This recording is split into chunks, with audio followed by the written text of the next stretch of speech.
Rain or shine, money don't buy charisma. Me, I just get my vibe. I get my vibe, oh, oh, for life. Gucci, no go sell the swagger. That thing don't come overnight. It don't come overnight, yeah. Èmi ni fada, ṣe jẹ́jẹ́. Baba ni fada, show mo. Èmi don dada, eji baby. Baba ni fada, show mo. Juice on nice, whiskey on the side. Word of advice, slow your roll, boy. Kẹlẹgbẹmẹgbẹ, oh. Ogogoro no be vodka, kẹlẹgbẹmẹgbẹ. Kẹlẹgbẹmẹgbẹ, oh. Kóòtù ò kì í ṣẹgbẹ́ agbádá, kẹlẹgbẹmẹgbẹ. It's time to talk the talk. I've been playing this shit safe for long. Mi ò rán anybody mọ́. Mi ò rán anybody mọ́. Ọmọ ń ṣe bí ẹran, márùwá ń ṣe bí mọ́tò, ikú ń ṣe bí ẹkùn. Àjù wọn lọ tó bá yá wọn máa gbà. Kẹ̀kẹ́ ló ń sáré, eré kí ló fẹ́ sá, tó fẹ́ ju ti mọ́tò. You say I'm number one, but na me get the table. Kẹlẹgbẹmẹgbẹ. Ogogoro no be vodka, kẹlẹgbẹmẹgbẹ. Kẹlẹgbẹmẹgbẹ, oh. Kóòtù ò kì í ṣẹgbẹ́ agbádá, kẹlẹgbẹmẹgbẹ. Juice on nice, kẹlẹgbẹmẹgbẹ. Whiskey on the side, kẹlẹgbẹmẹgbẹ. Word of advice, kẹlẹgbẹmẹgbẹ. Kẹlẹgbẹmẹgbẹ, oh. Ogogoro no be vodka, kẹlẹgbẹmẹgbẹ, oh. Kẹlẹgbẹmẹgbẹ, oh. Kóòtù ò kì í ṣẹgbẹ́ agbádá, kẹlẹgbẹmẹgbẹ. Èmi ni fada, ṣe jẹ́jẹ́. Baba ni fada, ṣọmọ. Èmi don dada, baba ni fada, ṣọmọ. Èmi ni fada, ṣọmọ.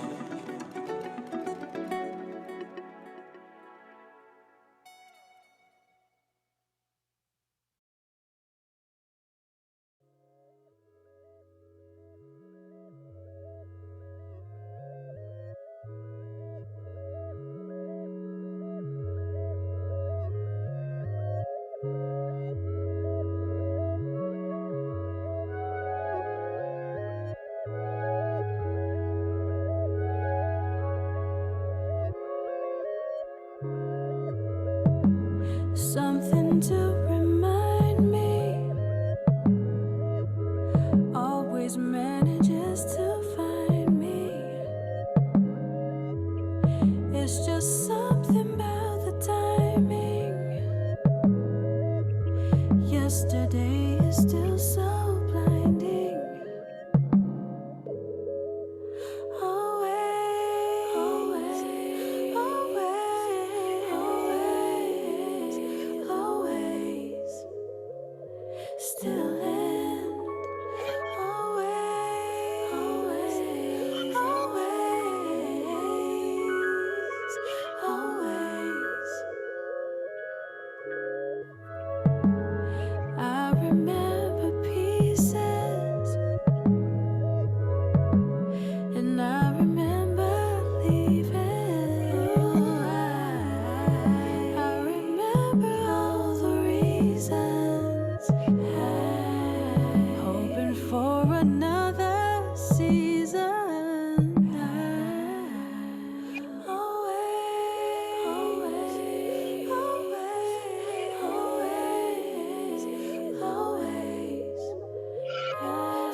something that I keep in mind.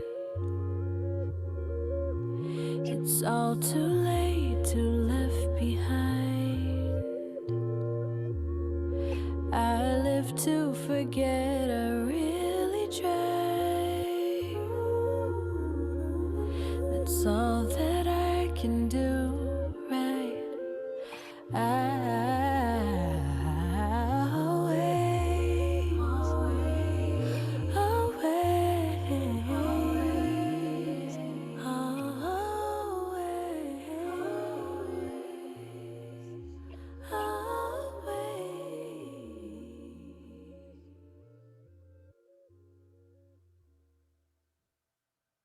Please, allow me to show you something.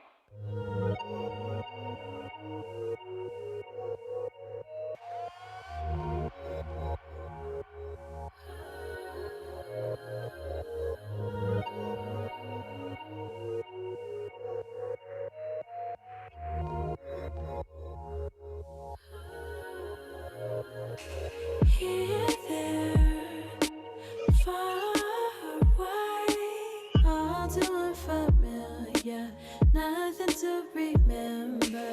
Unsure as I fly past the sunlight, hoping I'll be alright. I'd give anything to feel you right here next to me. Any little thing. Is there any way to see the world and still just be where I'd rather be? So many places I can go, none of them feel the same as home. Take me back to the surroundings that I know. It gets so lonely on the road. I'll take the one that leads to you. The corner of me and you. I'll take the one that leads to you. The corner of me and you. And now it's 5 a.m. where I am. Got no sleep once again. I try to lie and pretend that you ain't inside my head. Still insomnia plays a part, 'cause I don't know where you are. I wonder about all of this and how I got this far. Swimming across the oceans, set my eyes on mountains high, going through the valleys. Use what you gave me to survive. Everything is different. I can feel it's such a trend. Still it just don't compete with where I've been. So many places I can go. None of them feel the same as home. Take me back to the surroundings that I know. It gets so lonely on the road. I'll take the one that leads to you. The corner of me and you. I'll take the one that leads to you. The corner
body's so far away.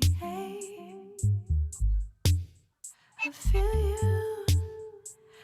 you all over me. Say you'll stay once you get here, babe. You can't stay a fantasy. Thinking of you against my skin. My mind is racing with this mode that I'm in. I don't know if you were aware. Looking for limits, I don't see them nowhere. I wanna be doing lovers do, doing lovers do, doing lovers do, doing lovers do, doing lovers do, doing lovers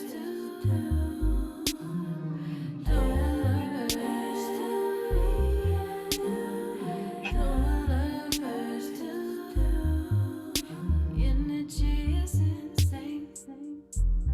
I'm thinking you're thinking the same thing.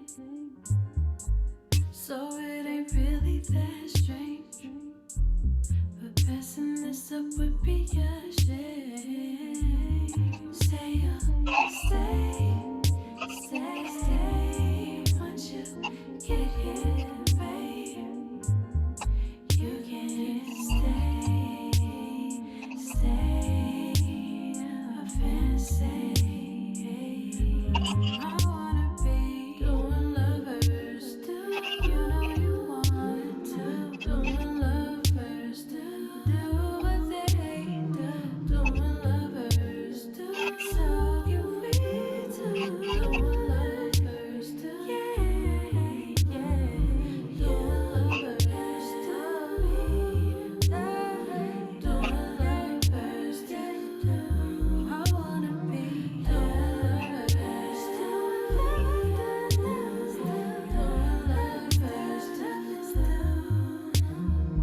Fingertips on my hips. Fire, wish it felt like this. Thinking of so many ways. Show you more than I can say. Phones off so I know it's real. Give me something I can feel. Wanna do what lovers do.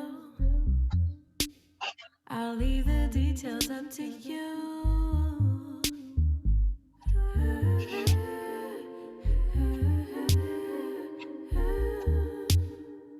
Wanna do what lovers do.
Cater to you fast.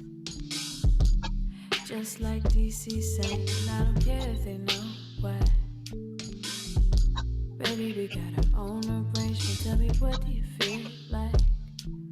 We can leave the country. It's stay right here. We got the option to go fly whenever you change your mind. Baby, just to say the word, you ain't got to tell me twice. Yeah, I already heard, already know that I can make you feel the way I feel for you. The things I do for you, the things I do for you.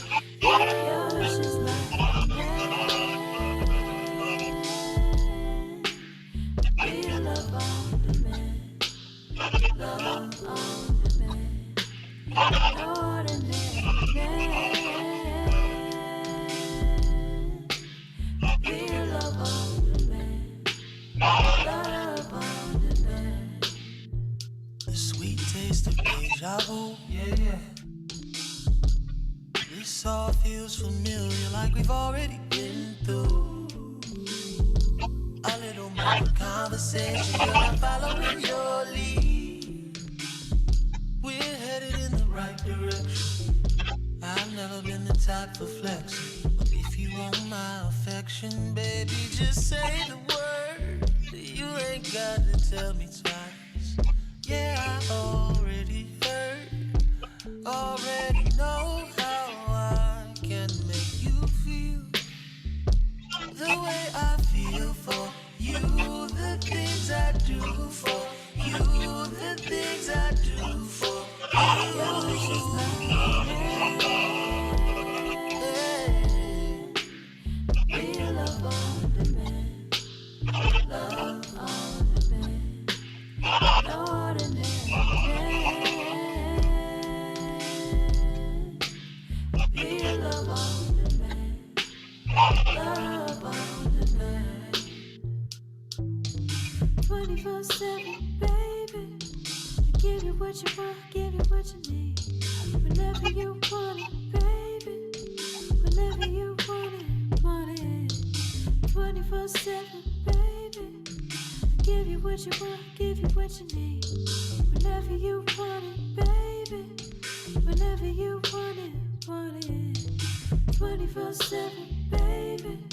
I give you what you want, give you what you need. 360, whenever you want it, baby. I'm gonna give you whenever you want it, give you what you want. 24/7, baby. I give you what you want, give you what you need. You whenever you want it, baby. Whenever you want it. Your wish is mine. Your wish is mine. Be a love on, be a love on demand. Love on demand. No ordinary man. Be a love on demand. Be a love on demand. Love on demand.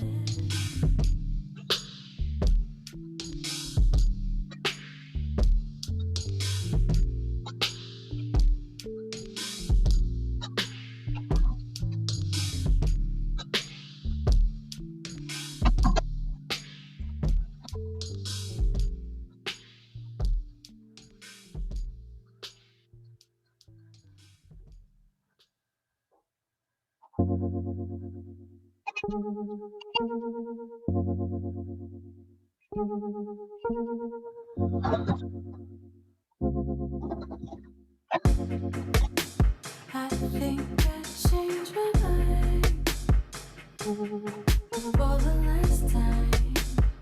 No more chances, no more chances. Almost came across the line 3 or 4 times. I can't go there. A broken heart gets nowhere. We'll always have Paris. We'll share it, but as far as it goes, that's all that I know. Not else to call it. I'm not falling. As far as it goes, that's all that I know. One thing I can define. you gave me love sublime. Won't forget it. I know where we were headed. Yeah, I like us kissing by the iPhone. I don't like it when my eyes closed. So I had to break the cycle before all the lights go. We'll always have Paris, yeah. We'll share it, yeah. But that's far as it goes. That's all that I know. That's to calling, yeah. I'm not falling, yeah. As far as it goes, that's all that I know.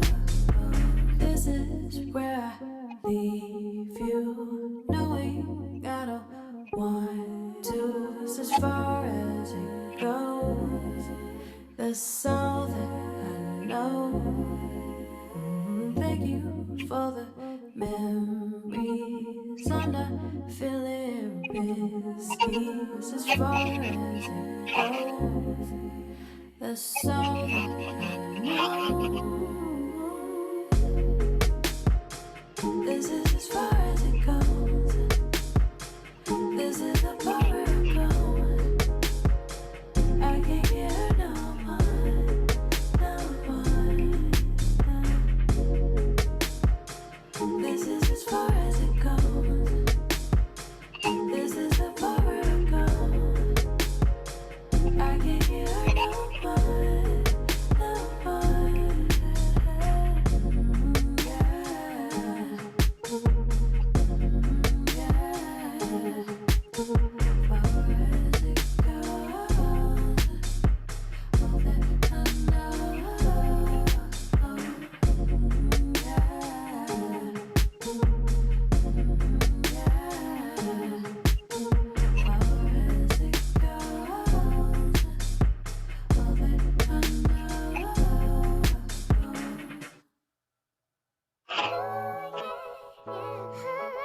Every time I see you, you make my heart say,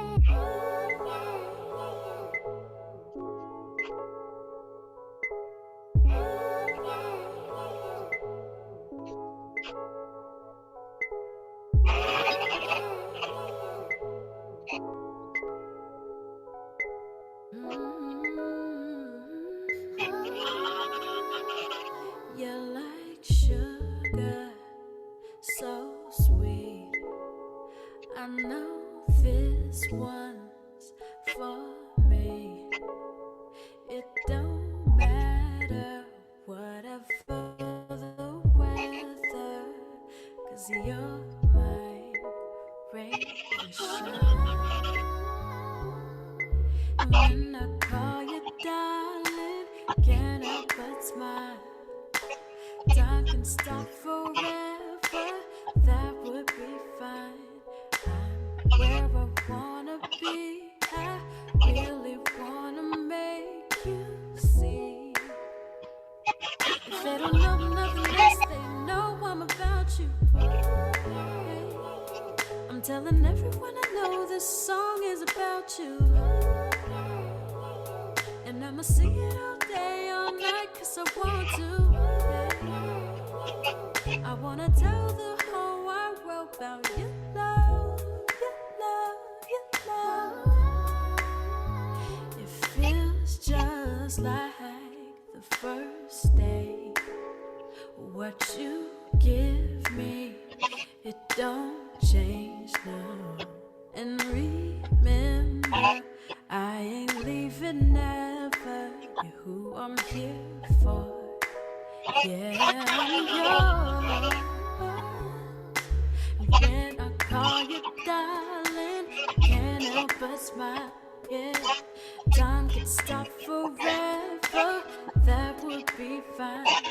I'm where I wanna be, I really wanna make you see. If they don't know nothing else, they know I'm about you. Hey, I'm telling everyone I know this song is about you. And I'ma sing it all day, all night, 'cause I want to. Hey, yeah. I wanna tell the whole wide world about your love, your love, your love, your love, your love, love, love, love, love, love, love.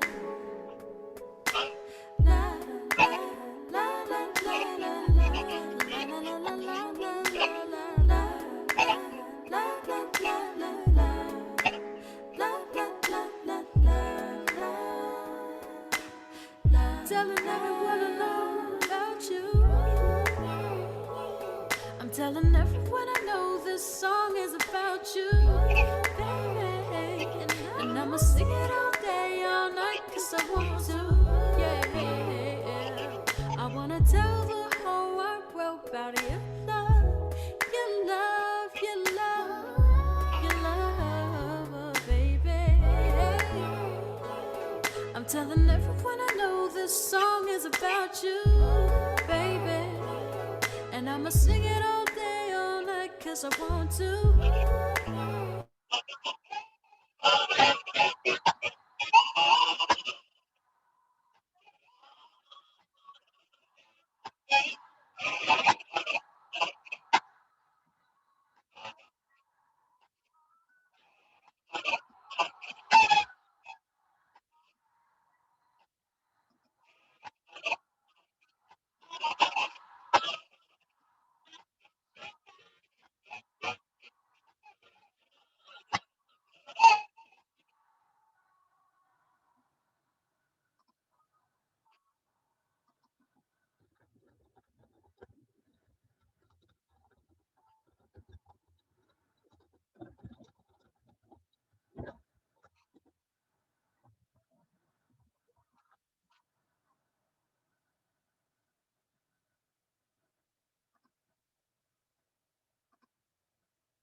Hi.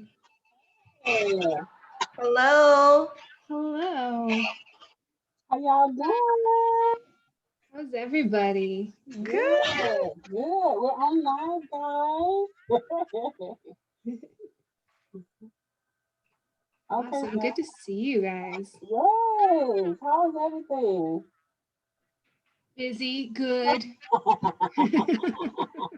I know that's real. Yeah.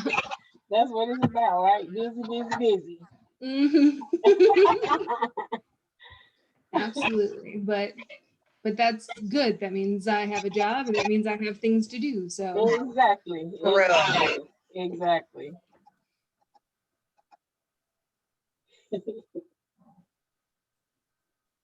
how are so this thing is really cool, this whole concept. I was Thank looking you. up the name. That's really neat. Thank you.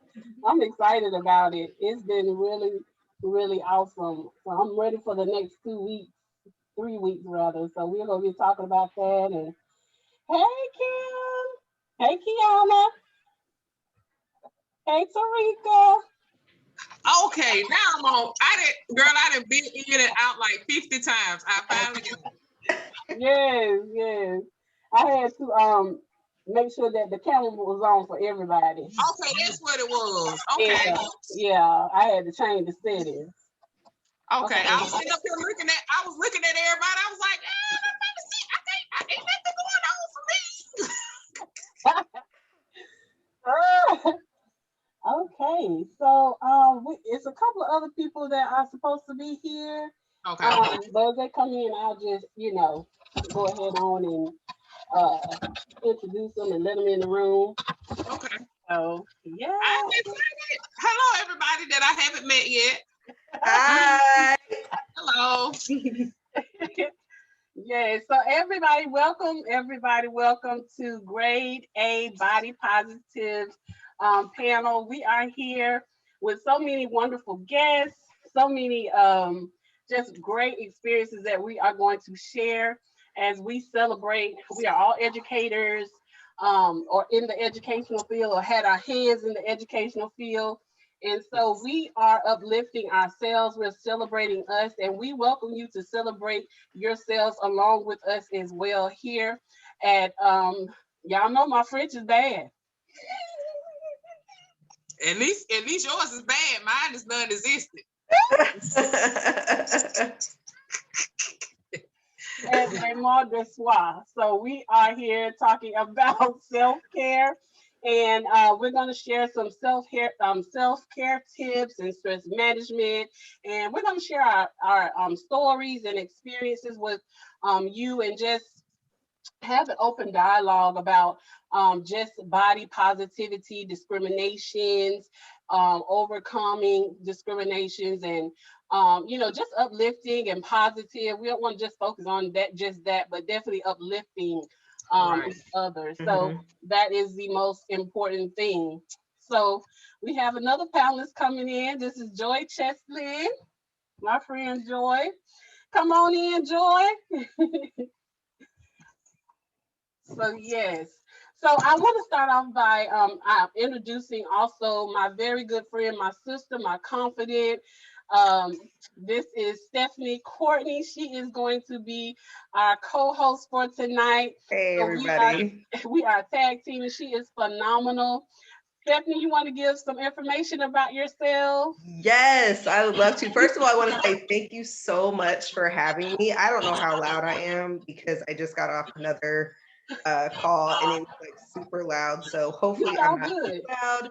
But my name is Stephanie Courtney and I am the developer of the Learning Project, where we're really focusing on the whole teacher. We're looking at what they need to really feel empowered and do some great things in our community and really be change agents. You know, it's one thing when we come in and we do something with children and we connect with children, we connect with families, but the real role that we actually have is so crucial, especially in 2020. I am just so passionate about that. Social justice issues, as well as technology and really empowerment and motivation. So I'm just so excited about this topic because I feel like body image has a lot to do with how we perform in the classroom and how we see ourselves, compare ourselves, especially in the women's realm. And early childhood education is a woman-dominant field. And so self-esteem is a huge thing. And so I'm so excited about being a part of this conversation. Yes, definitely. And we just thank you for accepting this invite. And I love you so much. So thank you so much. So I'm going to give a little bit about myself for those who do not know me. My name is Jocelyn Jones, aka Knowledge Giver, and I am the organizer of Kappa Learning Group. We are early childhood training and consulting business, and I've been in early childhood for almost 22 years, maybe a little bit over, give and take. But I've been in early childhood. I've taught all age groups. What else? I am a graduate from Bethune-Cookman University. Also, I am a graduate with my master's degree in early childhood studies. I have a BA in sociology. I am also a Georgia State and Michigan State trainer for professional development, and it's so much. I don't want to go all into it, but I'm very busy in early childhood, and I just love the field. I definitely love training. I love meeting new people, and I'm so glad you guys are here. Please, if you can, please like and share this live so that we can uplift other educators. If there are any educators that are on and watching, please, please, please share, share, share, share, share, share. Share this live. This is going to be phenomenal on tonight. So I'm going to turn it over to someone else. Anyone else want to share some information about themselves? Well, okay. Go ahead, Larissa. All right, I'm Larissa Norris. I am not a teacher. I am actually working in more of the support of educators field. So I work for the Council for Professional Recognition. We're the ones who do the CDA. And that's how I met both Jocelyn and Stephanie. So it's been such an honor for me to be in this industry because I come from more of a marketing and PR background and television and creative things. But I am the daughter and the granddaughter of educators. And my mom actually started teaching. She did K through 12 most of her career, but when she retired, she started teaching early childhood education at the community college level. And so I started learning about it then and getting such a better understanding of what everybody does and why it's so important. And so between that and this job now, I've really started developing a passion for this industry. So I'm really grateful to be a part of this. Yay, we're so happy to have you. Thank you so much for coming on tonight. Okay, Miss Kimberly, you want to go? You're on mute. Okay, so I'm sorry. I was trying to share. I'm sharing it to different groups. Hi, everybody. So I'm Kimberly, Kimberly Brown, and I am, I guess, known to some as Nanny Kim on the Go. I am a nanny of 25 plus years, and I am also a parent consultant and educator. So I work a lot, and let me not forget that I'm also a mom of a toddler girl. So that's important as well. But I work pretty much with parents who are looking to find nannies and may not want to use the avenue of an agency, and they want to do it on their own. So I kind of work as a consultant with them. Also because I have done foster to adoption and I'm a licensed foster parent, I work with parents who are going through that process and who kind of just need the support of really having someone have their back and walk them through the process that knows and understands it. So I do a lot of consulting with that. And as far as like work related, I've been anywhere in the nanny industry as far as like newborn care specialty, all the way to working with children with special needs, multiples and everything. So I really, really enjoy working with children, but my like pride and joy is really helping parents to understand their children and helping them to develop, you know, little humans that have big emotions.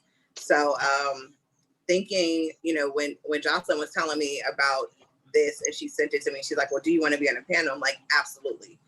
I feel like that is the biggest thing that, you know, so many of our young people are going through, and a lot of parents don't know how to help them because they have to battle with what they think versus social media and what's out there for the kids to see. So I'm all for it. I love it.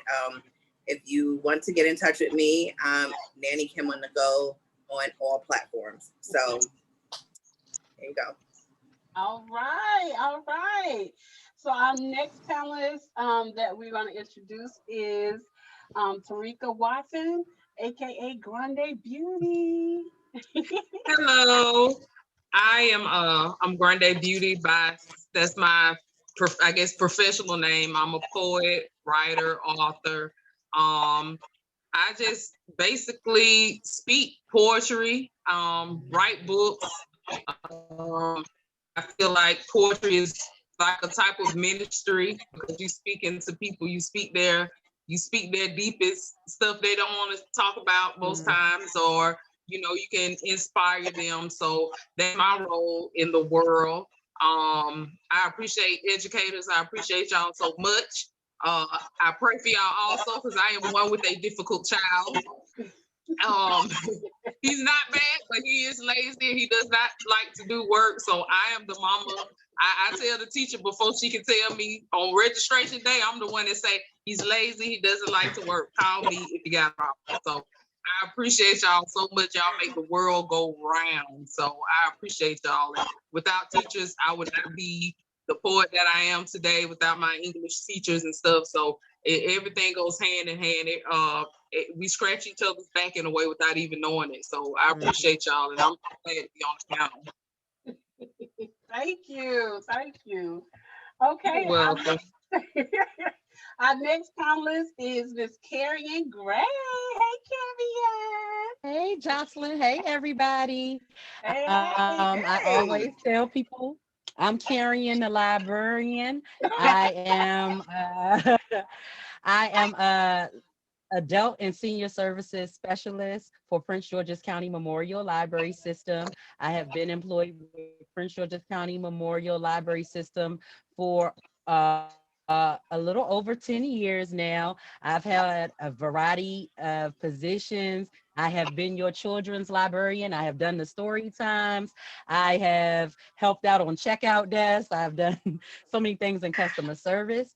And I'm also your entertainer. I have moonlighted as host and emceed and did stand-up comedy and acting. So I have done a little bit of it all. But it is what the library is what predominantly pays the bills. Thank God. So that's just a little bit about me. And that's it. All right. Thank you, Carrion. Thank you so much. Carrion's like my sister. Her and Kiana. Kiana was not feeling good. She's another one I found. Kiana is my best friend for almost 20-something years. We met in Cookman. And she also is Carrion's best friend. They've been best friends since diapers almost. So it's all a big family. So thank you so much. And we hope Kiana feels better. All right. Our next panelist is Joy, my Joy. Go ahead, Joy. Introduce yourself. Are you on mute? All right, let's start this again. I am Joy Cheslin. I work in the school system here in the media center. I am trained as a historian and an archivist. So that's what I love to do the most. But really, during the day, that's what pays my bills. But my love is actually, I own a business as a reader and an astrologer, and I am an herbalist and a prenatal and postpartum doula. And I also have fallen in love with trauma and physiology. So that's kind of one of those things that I'm studying now. And I got into that after I got divorced because my middle son was having such an issue with the divorce. And that kind of led me down the rabbit hole of children and trauma particularly Black children in trauma, because I work in 2 schools where 75 to 80% of the population in the schools is Black kids. So I also work with divorced moms and their children, because I feel like divorced moms and children have a certain set of needs that come right Yeah. after divorce. So that's really important to me. But outside of that, I am the mother of 3 children, one who will be 14 next week, 10 and 5. And what else can I say? I love the Golden Girls, y'all. That's just another thing. Y'all don't really need to know that, but I'm just telling you. Just so I love it. Love it, love it, love it. Okay, and our next guest is my Instagram sister. I met her probably about maybe a month ago, and she is a body positive influencer, activist. So I want to welcome Miss Brenna Jean. Hi there. Hey, girl.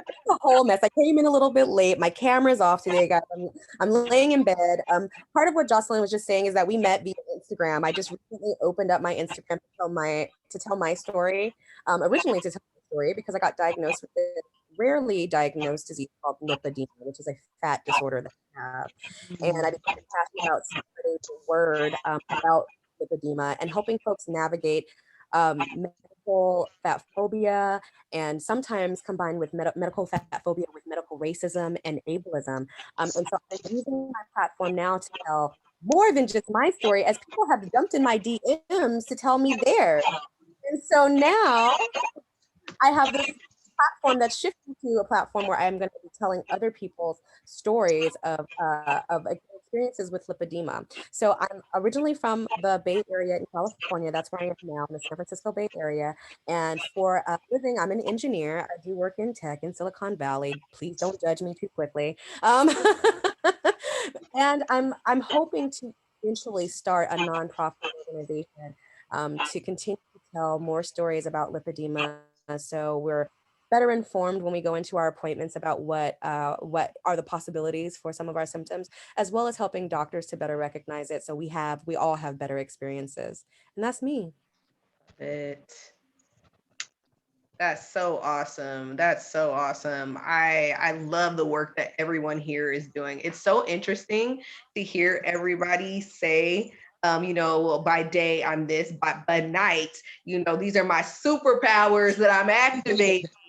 And, we use these superpowers to help people, to empower people, to give people this platform in some shape, form, or matter to feel empowered, to feel good about themselves, and really be able to say, I can do this. I am not just this label. I'm not this stereotype. I'm not this bias. And so I'm going to be kind of helping out a little bit. Jocelyn's going to pop right back on, but I want to kind of hear a little bit about what are some of the stereotypes and maybe biases that you've come across that impacted who you were as a teenager or young 20s. The reason why I want us to start here is because a lot of young women, they are in that teenage phase. They know their bodies are not the same as maybe some other people, or maybe they don't deal with that. Maybe they deal with it more in their 20s because no one talks about hormone changes that women go through and these different things that our bodies take form and shape. And so does somebody want to start and just kind of tell us a quick little snippet about what was it for you when you were a teenager, where you were aware of your body being different, and how did that impact your self-esteem moving forward? I can jump in if nobody jumps in. Yes. So actually I was thinking about like this whole panel, this whole time, like how I was going to share some of my things, but actually when you take it back to teen, I can remember like I've always been, I guess, on the plus size of things. I've just been who I am. I wasn't someone who got bigger at a later age. I feel like I came out with stretch marks. I came out with being with a triple D. Like I came out with all of that. So I've kind of always feel like I've been been like bigger than. But I can remember in high school, I always wanted to go into communications. I didn't mention, I have my communications degree from Elizabeth City State University, but it kind of shifted because somebody told me like, Karen, you're such a good speaker, or you speak so well. And then I was like, well, yeah, I want to go into TV. I wanted to be Oprah. I wanted to be the next Oprah Winfrey. That's what I wanted to do. And this guy told me in school, I was in high school, and he says, well, maybe you should go into radio because, I guess to him, like I didn't have that look for TV. And it's kind of crazy because Oprah was somebody who I kind of looked up to, and Oprah was everything they said you couldn't be. She was fat, Black, and a woman, and she dominated that industry. So like I definitely resonate with that. It kind of shifted my thinking, and I think I did think radio for a while, but for other reasons. Later, I mean, I broke that. I broke that. I mean, I'm kind of on the other end. I'm confident. I feel like it's nothing really I can't do, and it's an asset to have my fat Black behind doing it. So that's just kind of how I feel. But that's my little story. I love it. I love it. Somebody else, jump right in. Right now we have quite a bit of people watching, and these might be young people that are trying to figure out who they are. And our stories are power. Our stories give life. It gives connection. So, somebody else want to share? I'll go. You go, Joy. You sure? Yeah. Okay. I noticed that my body was different. I guess it was probably earlier than teens because I developed boobs early. And then as I got older, I didn't just have boobs, but I had the hips and I had the small. So I ended up being shaped like this. And it was difficult, I guess, because even though I wasn't small, I wasn't necessarily plus size either. So I was always in the in-between space. But it became awkward when I would notice that people were looking at me differently. Like people that used to look at me one way start looking at me differently, and then men look at you differently. And then because my breasts grew faster than any of the rest of me, at some point at 22, I became so body conscious about it that I decided to have a breast reduction. And even though I don't regret it, now I understand what space that came from. I understand that it wasn't a space where I was, I was in pain and I was hurting, like I was 100 and something pounds having to wear 2 bras to basketball practice and to do everything else that I needed to do. And it was that space, but it was a lot of self-consciousness. It was a lot of body consciousness to the point where I didn't understand that people looking at me differently was their issue. Yes. Yeah.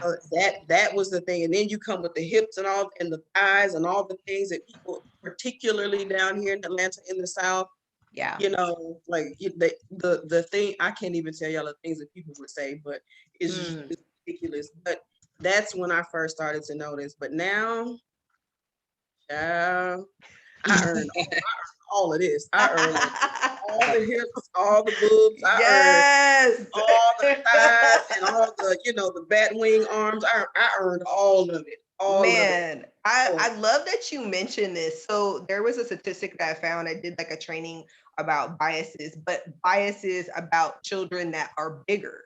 So, a child may, exactly what you said, you might have a girl who developed very early, and people treat them one way, and then there's a shift when they turn, they start looking like a woman, and there's a shift that takes place. And a lot of times you're not even aware of it, but our society lets us know something is different about us and lets us know that something has changed and something has shifted. And for men, I found that bigger or larger little boys, they were more likely to be picked on. They were more likely to be accused of something. They were more likely to be judged right away without even knowing who they were. And so, because our bodies, we don't have control of how they grow and develop, you hit a really key point that I really think that everybody has to think about. And you have to take your own personal bias, your own personal thoughts, and you have to think about how do you actually treat people, because you could be doing something that you don't even know that's just been inside you, that you have just been taught, and you don't even realize that you are projecting the same thing and not breaking the cycle. Well, that's exactly what sort of ties into what I was going to say. I don't think there's ever been a time that I didn't know that I was different and that I was bigger. Because I remember when I was like pre-K, kindergarten, and my grandpa would say, oh, if those boys bully you, you just sit on them. That'll stop it, and I've always been on a diet. I've always been, my mom was trying to be careful with me. So it was always sugar-free and this and that, whatever. But her own insecurities, which she can't understand because she's a 5-foot woman who was 65 pounds like 85 pounds at her wedding because she was so tiny. She's had her own food issues, but opposite of what I was going through. And so her own issues with men of my dad's generation and stuff like that, she would say things trying to motivate me, but they ended up being abusive. Yeah. So if you don't mind, Larissa, can you if you feel comfortable, just because I want people to be so aware of some of the things that they say, is there anything that comes to mind, like anything that she said in particular that you maybe hear other people say and they're not even conscious of how it actually impacts someone? Oh yeah. Well, the one that was sticking out in my head, the one that upset me but made my friend cry because she was upset for me, was when she told me that nobody would want me in their wedding because I'd ruin the pictures. Wow. And what she meant was I'd make buying dresses harder. Yeah. Because I'd throw off the curve, But my best friend started crying and said, "You'll be in my wedding and don't care what she says." And she's sort of, because of her own insecurities of dealing with love and people who are very vain, like my dad, but men of that generation especially, she kind of instilled in me that like you could lose love because of this. And so it's been very hard, and it's been a lot of therapy trying to have a healthy relationship around that. Yeah. I think you hit something so hardcore when you realize that society tells you, or even people close to you tell you what you deserve because of the way you are, because of what you look like. I hear that so much, and you said it so powerfully, and I don't want anybody to miss that you don't deserve something because the way you look,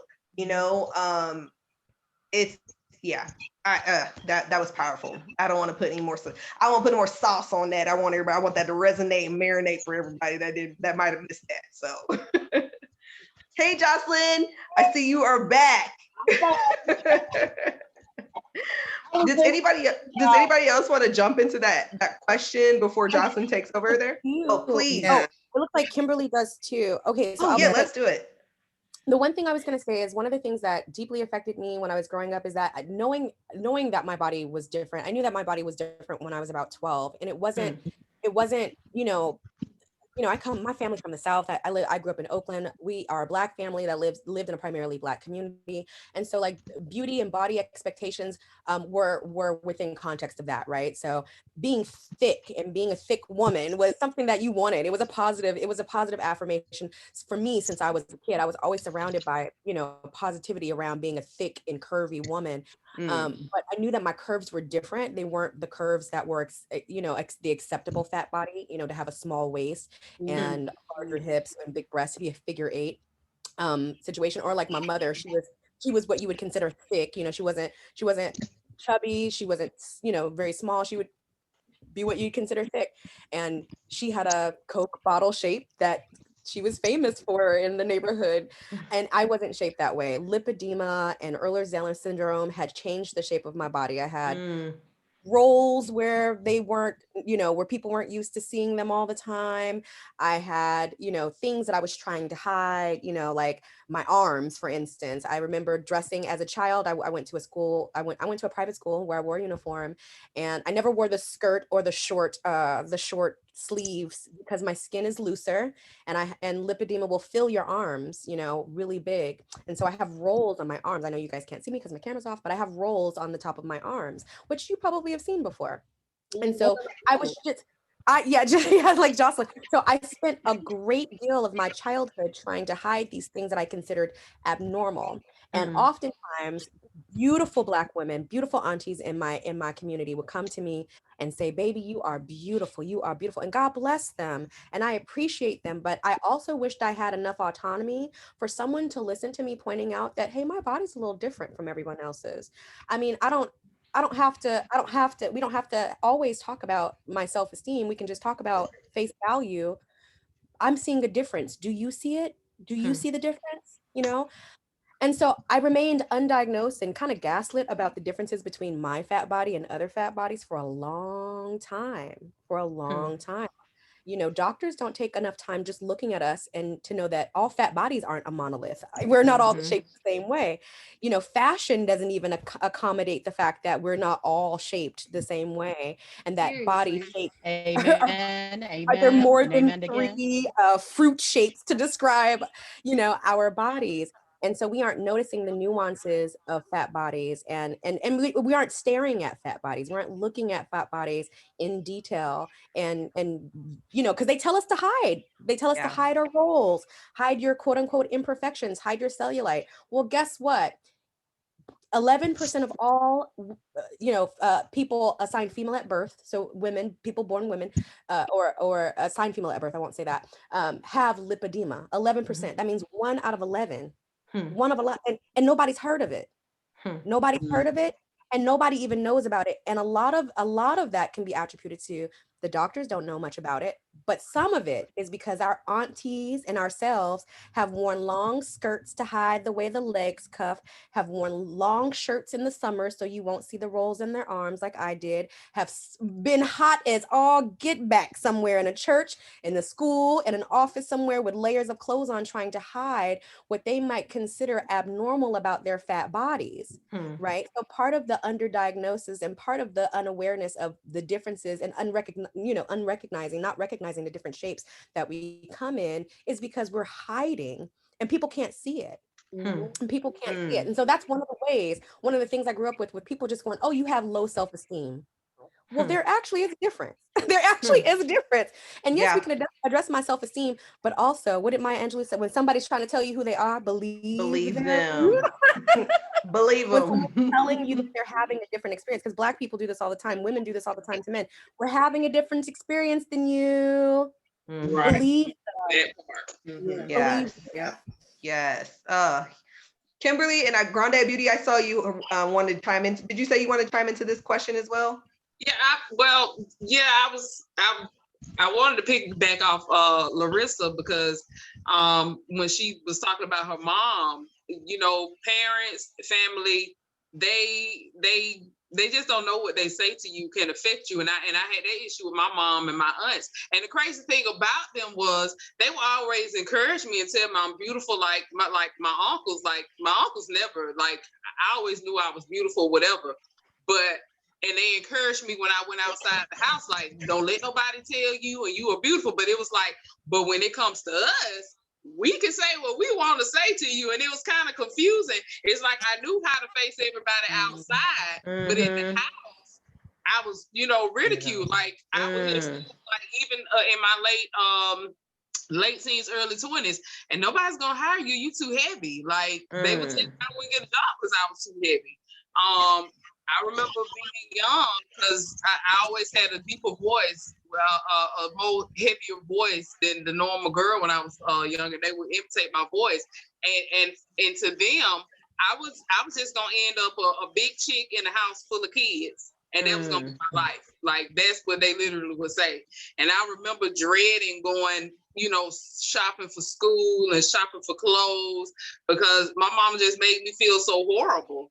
And and then when we would get home, she would make me try the clothes on and come out in front of my aunt, who would then ridicule me. It's like I never could just try on my clothes, look at myself, or just have her look at me. It was like I was paraded in front of everybody, and I really don't think in her young mind, because my mom had me young. I don't think in her young mind she really knew what she was doing or how much it could have damaged me.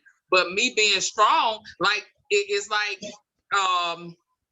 them teaching me that I was beautiful kind of counteracted what they was doing to me on the side. And now, when I say probably like in my mid-20s, that's when it kind of, it died down. And they were heavy women. So when it was like their insecurity, I was like, I realized it was their insecurity that they were putting on me. And I was always popular. I was always, nothing held me back. And I think for them, it was like, well, how does she feel this good about herself? And she's out here heavy. She's a heavy girl. Everybody loves her. She's popular. And I think it kind of, affected them, because they didn't know how to. And I knew by the things that they said, even about themselves. I'm like, you really feel that about yourself? Like, so I wanted to piggyback off that, because I really, really, really can relate to that. Yeah. Oh man, these are some powerful stories. Yeah. Kimberly, drive us home on this question. So for me, I had a little bit of a different experience. I was always skinny. Like when I was younger, I was string bean to some. Like I was a skinny, dark-skinned girl. All of my family, all of my cousins, we're all, it's like about 5 or 6 of us that are about the same age, maybe a couple of months off. I was the only dark-skinned one. They were all like really light-skinned. So I was the only dark-skinned one. I always had my grandmother. She was like, chocolate is the best. You can see all of your features. Like she would always encourage me, because I was the darkest one, and she wanted to make sure that I didn't, feel left out. And I think when I hit about 9, puberty set in for me. So like things, my body started to change. I started to develop, like Joy said, I started to develop a little bit faster than my family, my cousins, and a lot of my friends. So I noticed attention from guys. So that happened. But when I got into high school, I started noticing that my little track body and cheerleading body started to change drastically. And I started to gain weight. And when I started to gain weight, and like my friends and, my immediate family that I used to be around was not gaining the weight, it made me feel subconscious about like me gaining the weight. Cause it was like, okay, I can't be dark skinned and fat. Like I can't do both. Like we can't do both. So, so for me, I remember in high school, like I went through a period of time where I just stopped eating. So I started, I kept my weight, but what ended up happening was I was on track, I was on cheerleading, I was on volleyball, I was on so many different things that I started passing out. And they didn't realize what was happening. And they were just like, why are you passing out? Are you having seizures? Are you, so I ended up in the hospital for a week. And the only thing that they could find was that my sugar was so low.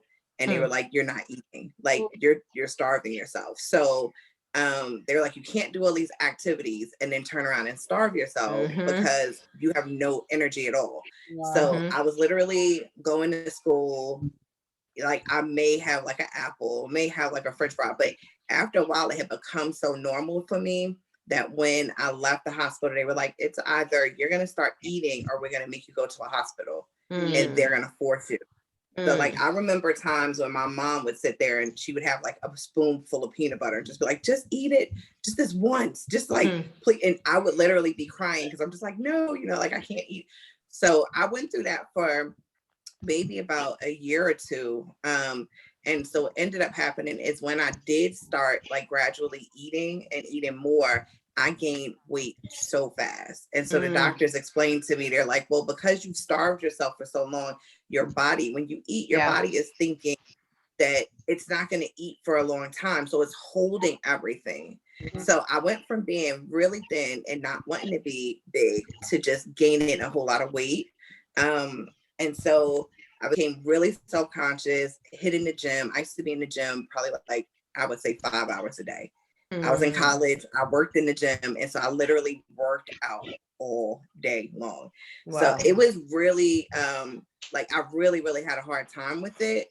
And so I know like people are probably watching this and saying, really, this happened? Because I don't like it was hidden really well, but I really had a hard time with my weight. And so it wasn't until I hit my 20s and I went to a specialist and that they started saying, well, you know, you don't get a cycle and you don't have this and you have this and you have all these issues. And they're like, did anybody test you for PCOS? And I'm like, I don't even know what that is. And so what ended up happening is they did a test and I had PCOS, which is polycystic ovarian syndrome.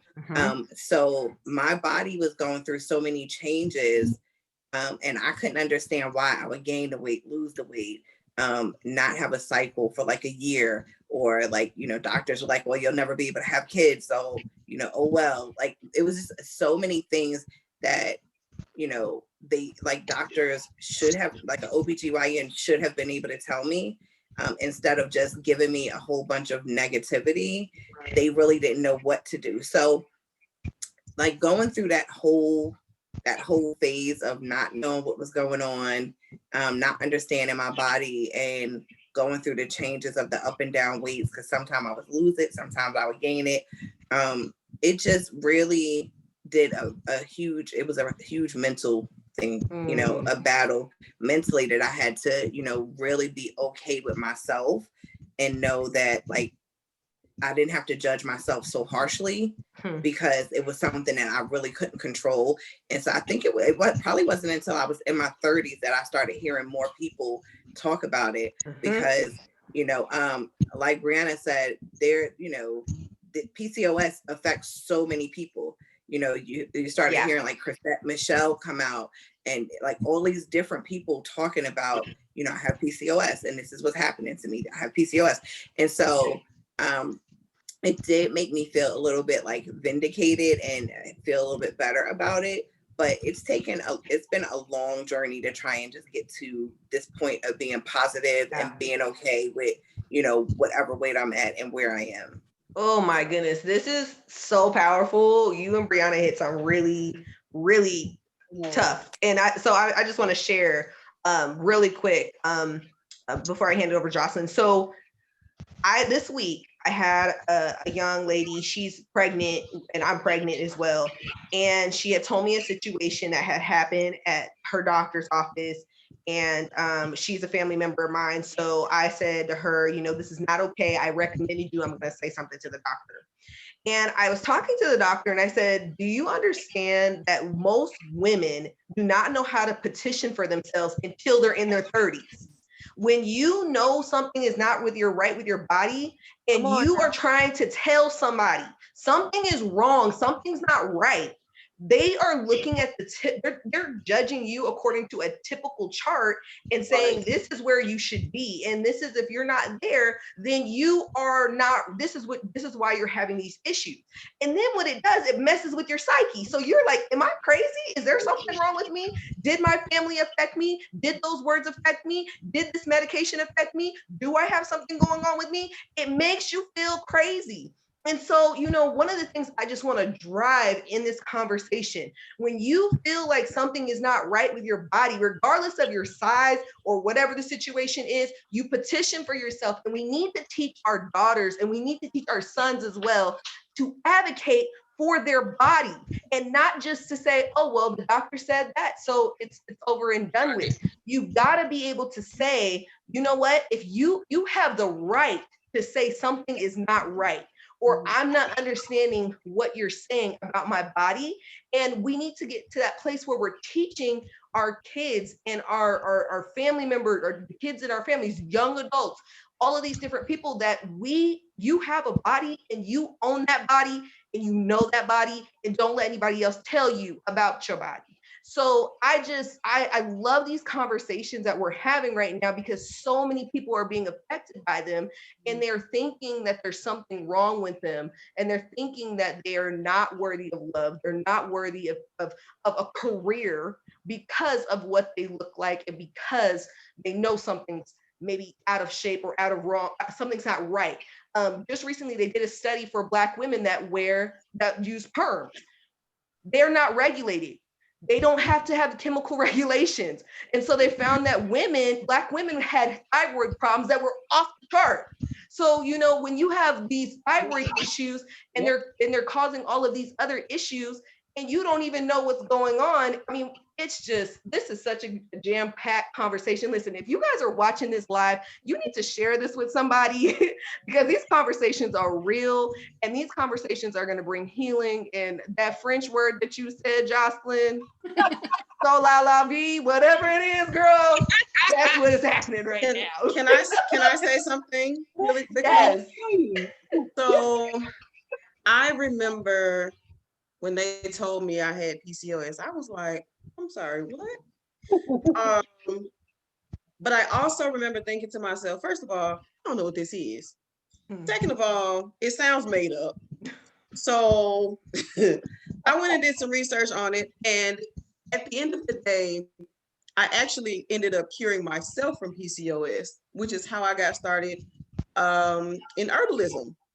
But the thing that really pushed me into learning about PCOS was the fact that I had to learn my own body.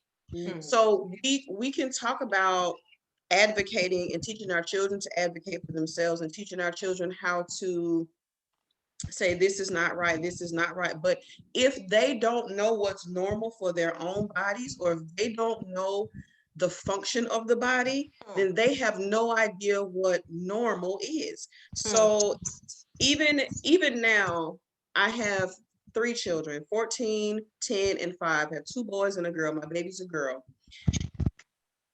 When they turn 8, everybody knows you get this little pink anatomy book from mommy. And we go through this book and we talk about veins and heart, and you know, they get to ask me a lot of questions. We talk about high blood pressure and what does that mean? What is the heart? So the information really has to be pushed where our children actually know what bodies do. So my sons, when I had my first child, my ex-husband was there in the hospital room. It was such a great time, you know, but he had no idea what my body was supposed to be doing at that moment. So when it did it, he was like, oh, no, that's what bodies did. I didn't know that's what women's bodies did. Sir, you are 26. You don't know what women's bodies do in the hospital room when they're having babies? Okay.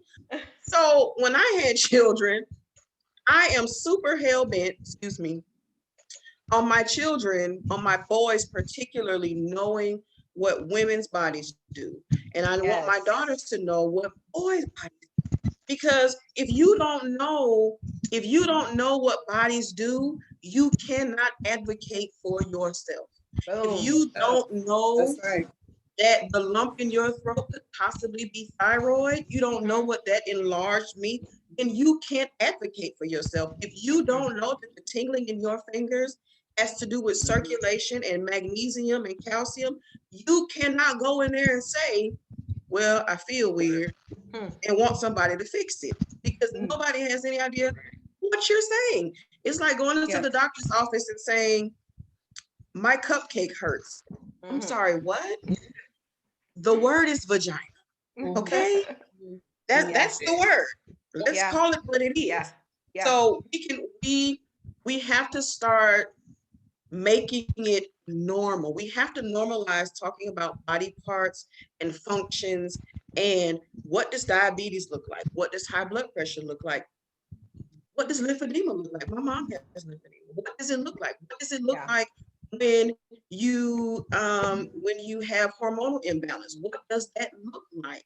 And then you can say, then they can go in the office and say, listen, I know that, I know that I have hair on my chin, And I know that that's not normal. So, and I also know that that's, if I'm a woman, that's attributed to TS4. I know that my blood sugar, my insulin levels, I know that all of these things have to do with this hair on my chin. What do I do about this? And it's not having a biology degree. It doesn't have anything to do with science. It's literally just knowing and making our children, making it normalizing bodily functions. They have to know bodily functions before they can advocate for their body. Joy, can I piggyback off of something you're saying too? Sure. Joy and I believe Grande Beauty was saying something that to me is super, super important to point out. One is the advocation piece. Absolutely. Advocation is important. And on top of that, I would like to add, don't only teach your children and teach your community and teach your peers to advocate, but also teach them to advocate against power, right? Because what happens is I can advocate all I want, but when I say something versus my doctor says something, my doctor is more respected and garners more power than I do, simply because they're a doctor, right? And then intersectionally, their power is going to shift, whether by race or age or perceived attraction and so forth. We have to be willing to advocate for ourselves, not only to our peers and to our communities that we share intersections with, but we have to be willing to stand in the face of power and advocate for ourselves and tell people that they've got it wrong. And we have to tell other people that they have to be willing to believe my visceral experience over that of someone who has learned about my experience by way of academia. That is not the same thing. That is not the same sort of knowledge. And quite honestly, I have more information than they can have about my life, period. Right. Absolutely. And then Grande Beauty was saying something about folks naming the marginalizations, because what I heard was they were naming the marginalizations. I heard Joy say face value. Take it at face value. I've been told so many times, oh, you just have low self-esteem. Oh, you just have low self-esteem. Well, baby, I'm here because I have high self-esteem. I'm showing up because I have gotten myself up here and I have gotten through my family berating me for my body, the community looking down on me for my body. I am willing to face whatever barrage of, insults or non-support or however ways you're going to marginalize me when I show up. I'm here because I got me. Don't ignore the fact that life is very different. We're not having the same experience, not having the same experiences. We really do lose job opportunities. That's not a rumor. It's not a belief. It is a real bias that exists, right? It is a real bias that exists. My self-esteem is not low. I am tired. I'm tired. I'm exhausted. How high do you think my self-esteem needs to be? I'm not going to self-love my way out of marginalization. That's not how marginalization works. That's not how power and authority works. Baby, let me tell you, Black women, fat women, women in general, we have been carrying ourselves on self-love through centuries and histories of marginalization. Believe me. We have the security and the self-esteem. Now it's y'all's turn to do the work. We didn't self-love our way to a platform. It's time for the other side to start looking at the ways that they marginalize fat bodies. It's time for the other side to start doing the self-work. It is time for them to start doing this quote unquote healing that have been put on our shoulders, to heal. So it is face value, like Joy said, it's both sides. It's not just saying, oh, so-and-so big, they got low self-esteem, the fat girls, they got low self-esteem. And that's what they're going through. It's all in her head. No, it's not all in my head. When I walk out of the house, I'm bracing myself for a particular experience that is uniquely mine. Okay. Ooh. Can I say that? You gotta say that. Can I say too that when you go to the doctor and you say to the doctor, this is one thing that I learned after being in the hospital with my mom. When you go to the doctor and they say to you, and you say something is amiss, something is wrong, and you say, even if you're advocating for your body, you say, I want a full testosterone panel run or a full thyroid panel run, and they say, well, we're not going to do this for XYZ reason. Your response should be, are you willing to write that in my chart? because their refusal of doing something that you ask, particularly if you know that it's something that's been partially covered by your insurance, the refusal of that makes them less likely to get money from your insurance company again. Because really what happens is the test, they want you to get tested because they get money for it. And so the exchange of hands of money is very important to both the doctors and the insurance company. So if they say no, we don't think that's okay. Even if you ask for something as simple as a full vitamin panel to be run. Am I missing vitamin A? Am I missing vitamin K? Is it magnesium, vitamin and minerals, something super simple? And they say, you don't look anemic. We're not going to do that. Your response should be, are you willing to write that in my chart? Are you willing to put that on paper? Because the moment you put that on paper, that means that you can no longer say that I didn't come in here and tell you something is wrong. So when something happens and they say, did you know you had this pre-existing condition? I can say, yes, I did. My doctor knew too, but he refused to do the workup. Right? That's your move. That's good, Joy. That's good. You helping me. And I will say this too. I want to, especially because we're talking about like children and just how doctors will talk to parents about children. A lot of times, and this is what I got, and I know so many other people that have said the same thing. When I went to the doctors, what they would tell me was I was depressed. And they were really, really quick to want to put me on an antidepressant. And I would always tell them no. And I would let them know I'm not depressed. There's something physically going on with me. And I think, as part of, advocating, the quickest thing is to throw it on your mental health and to prescribe something that you don't need. And so I would say, even, for the parents that are listening, a lot of times your children are not depressed. We're saying, advocate. So advocating looks like that. Listen, they're not depressed, but, like Joy said, let's run a full panel. Let's eliminate everything else, because when you're talking about depression, that's a totally different type of doctor. I don't want my OBGYN telling me that I need to be on an antidepressant. I want you to tell me if I need, to take more of, maybe a birth control pill because I'm weak on, progesterone or something like that. Tell me something like that. Don't tell me that I need to have some kind of sleeping aid because I have insomnia, because that insomnia is coming from something else. Don't tell me that because I have low lows and high highs that, I think you might be depressed and you need to be on this. Because that's a totally different type of doctor. And so I think it's really important for people to understand that a doctor is just like a friend or like a teacher or anything else. If you don't like your doctor, switch. Go to a new doctor. Yes. There's nothing that, makes you sit there and say, well, I've been going to this doctor for 5 years and I hate him. Go to a different doctor. Get a second,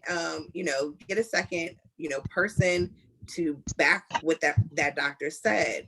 Yes. Don't just sit there and listen to them because they have a degree. Because as someone said, they're practicing doctors, they're practicing, and they're practicing on you, and every person is different. So I just wanted to really put that out there, because I know that is like the first thing that people want to say is, oh, you're depressed. Let's give you an antidepressant and let's see if that works. And that brings a whole bunch of other issues. So you don't want to put more issues on top of what you already have, because then it changes what's really going on with your body. And then when people start to do the test, they're seeing it on top of every other drug that you're using. So, yes. When it comes to kids too, I think we have to realize that. So my sons, when they go to the doctor, this is your appointment. You talk to the doctor. The doctor does not have the right to talk to me about my son's body, because this is your body. Why would I stand in a room and talk to another person about the person who's standing here? Yeah. So when we go to the doctor, my sons can ask all the questions they want. I'm here because I drove you here. You know how this works. You know how your body works. I'm not inside your body. I'm here because you told me something happened. That's why we're here. I'm literally just your Uber driver at this point. But when they get there, the fact of the matter is too is that they're quick to tell children, particularly young Black children, it's depression, it's anxiety, something's happening. Listen, when you do workup on particularly young Black boys, a lot of times their hormones are imbalanced. Yes. Because of the food they eat. A lot of times they eat too much meat, to be honest. So their hormones are imbalanced. So what you're really looking at is not a mental health issue. What you're looking at is actually a physical issue. So if you tell me that my 14-year-old son, say for instance, has anxiety. If you say to me, Joy, your oldest son has anxiety, the first thing I'm going to do is say, let's go to talk to his PC, his what is it? General practitioner, his doctor. Yeah. I can never get them letters together. Let's go talk to his doctor. Yeah. And then once we talk to his doctor, let's find out. Let's see if he has enough magnesium in his body. Let's see if he's missing B12. Let's see if there's a thyroid imbalance, because there could be. There's fluoride in our water. Yeah. We have a whole generation of people who are dying of thyroid issues because there's too much fluoride in our water. So those are the questions we need to be asking. What's happening? Does he have enough testosterone? Is his progesterone and his estrogen balanced? What is happening? Because the minute you start telling me, oh, everything's fine, this is strictly a mental health issue. And at that point, I'm not talking to you anymore. At that point, we're going to talk to a therapist or a counselor. Because like Kimberly said, that's a whole different basket of eggs. So our children, like we talked about earlier, advocating, we can't talk at our children when they're at the doctor and expect them to want to advocate for their own bodies. They have to be there and be present. This is what's happening. This is what's wrong. And if you start talking about mental health, oh, he's just depressed, so he has anxiety. No. Run all this that the insurance pays for, run all of it, and then we'll talk about that. Then you call me with the results and we'll talk about all the rest of it. We'll talk about everything else. Yeah. I think it's super important that what you guys have said about advocating and returning power to the person who's in the appointment, who came there, because I think having a fat body is what we lose the most of, is our power in spaces. And it happens in the hospital, it happens out in the world, but it's really the power that we lose when it comes to having a fat body, is where we often have these experiences of marginalization. Absolutely. And I just want to piggyback off of that too. I think we have a special duty and responsibility as women when we hear someone say something, to check it. And that includes men, includes other friends, it includes just people bystanders saying things. Because when we don't say anything, that silence is empowering that statement. And I just gained weight for the very first time, really, because I'm pregnant. But also too, I went through infertility. And one of the big things that a lot of people are not talking about are the fertility shots that women are being given that are causing extreme weight gain. And this is the first time that I've before I got pregnant with that, I actually had dealt with that. And it changes your body, it changes your moods, it changes a lot of different things. But while I was going through this process, I still was pretty small. And one of my best friends, she is a plus size girl. And I'm telling you, that milkshake brings all the boys to the yard. Like, she's not missing any flavor, any spice. Like, she comes out, like, she be looking at me like, Stephanie, I need you to get yourself together. I'm like, girl, I'm trying, hey? Like, you over here looking like Beyonce, I'm over here looking like Slide So Jim, But I always tell her, my responsibility as your friend is to embrace you and you to embrace me, you know, and not to allow people to tear you down when you, because you're not around me. Like, it's okay to say certain things, you know. And I think that's also a part of advocacy as well too, is letting people know that I'm embracing all women. Like, if I'm a woman and you're a woman and we're embracing each other, we're embracing all the pieces of a woman because our bodies change like butterflies. And so, you know, we go into different pieces of our lives that change our bodies and change how, you know, we represent ourselves in different stages of our life. And it's important that we advocate for one another in different spaces, present and unpresent. That's good. That's powerful. I wanted to also kind of throw some just throw something out at you guys just about when, you know, when society really downs you or puts you down about being a plus size woman, what are some things or tactics that you guys do to overcome, let's say, I did a blog about, I don't know if you guys read it, but I did a blog about the theory on the looking glass self. And these are things that, you know, people say about us that create the self.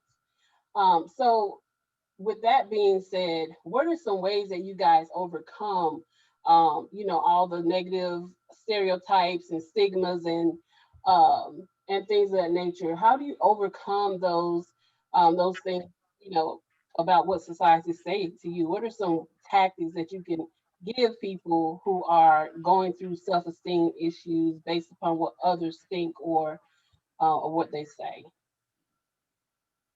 That's really hard.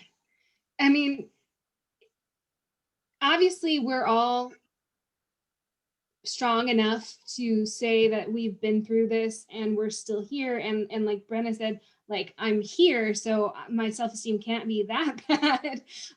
But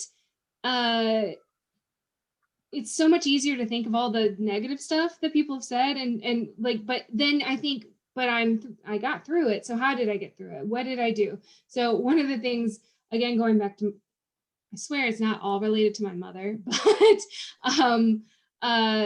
you know, she was so worried for me. She was a teacher. She saw how mean kids can be.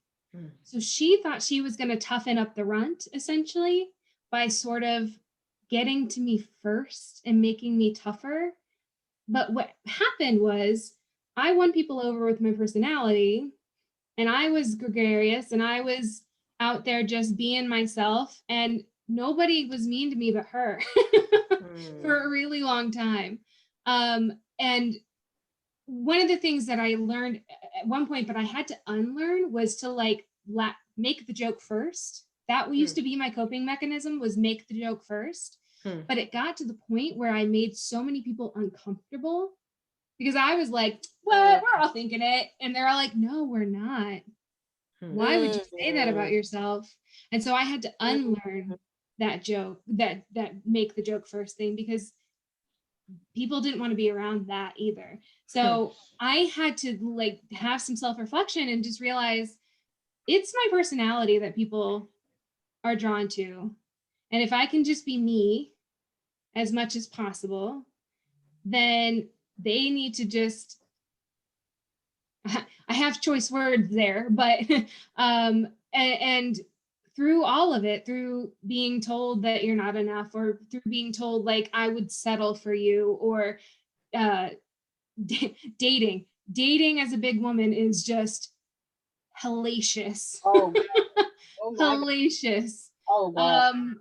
And just going through all of these things, it sometimes feels like you're a glutton for punishment, but if you just keep trying, eventually you get on top. So I think if you just learn to be yourself and let people say what they're going to say, and just it's a lot about self-reflection, because, and that's hard for a lot of people. You know, self-reflection is really, really hard for a lot of people, because when you're hearing it from society, from left and right, you know, one of the things that I was always so worried about, I wrote a movie about it, that I was gonna date a guy, and that his dad, specifically the dad or brother, was not gonna like me because I was bigger, and they were gonna like change their minds. Well, I've been with my partner now for 5.5 years, but his dad told him he should have been dating a model and that I'm not good enough for him. And then this happened as like a 30-plus-year-old woman, and I was like, it happened. I predicted this. But at a certain point, I had to realize he loves me.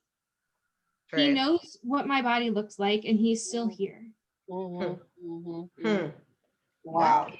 Yeah. I can. Oh, go ahead, Karen. Go ahead. I was just going to say,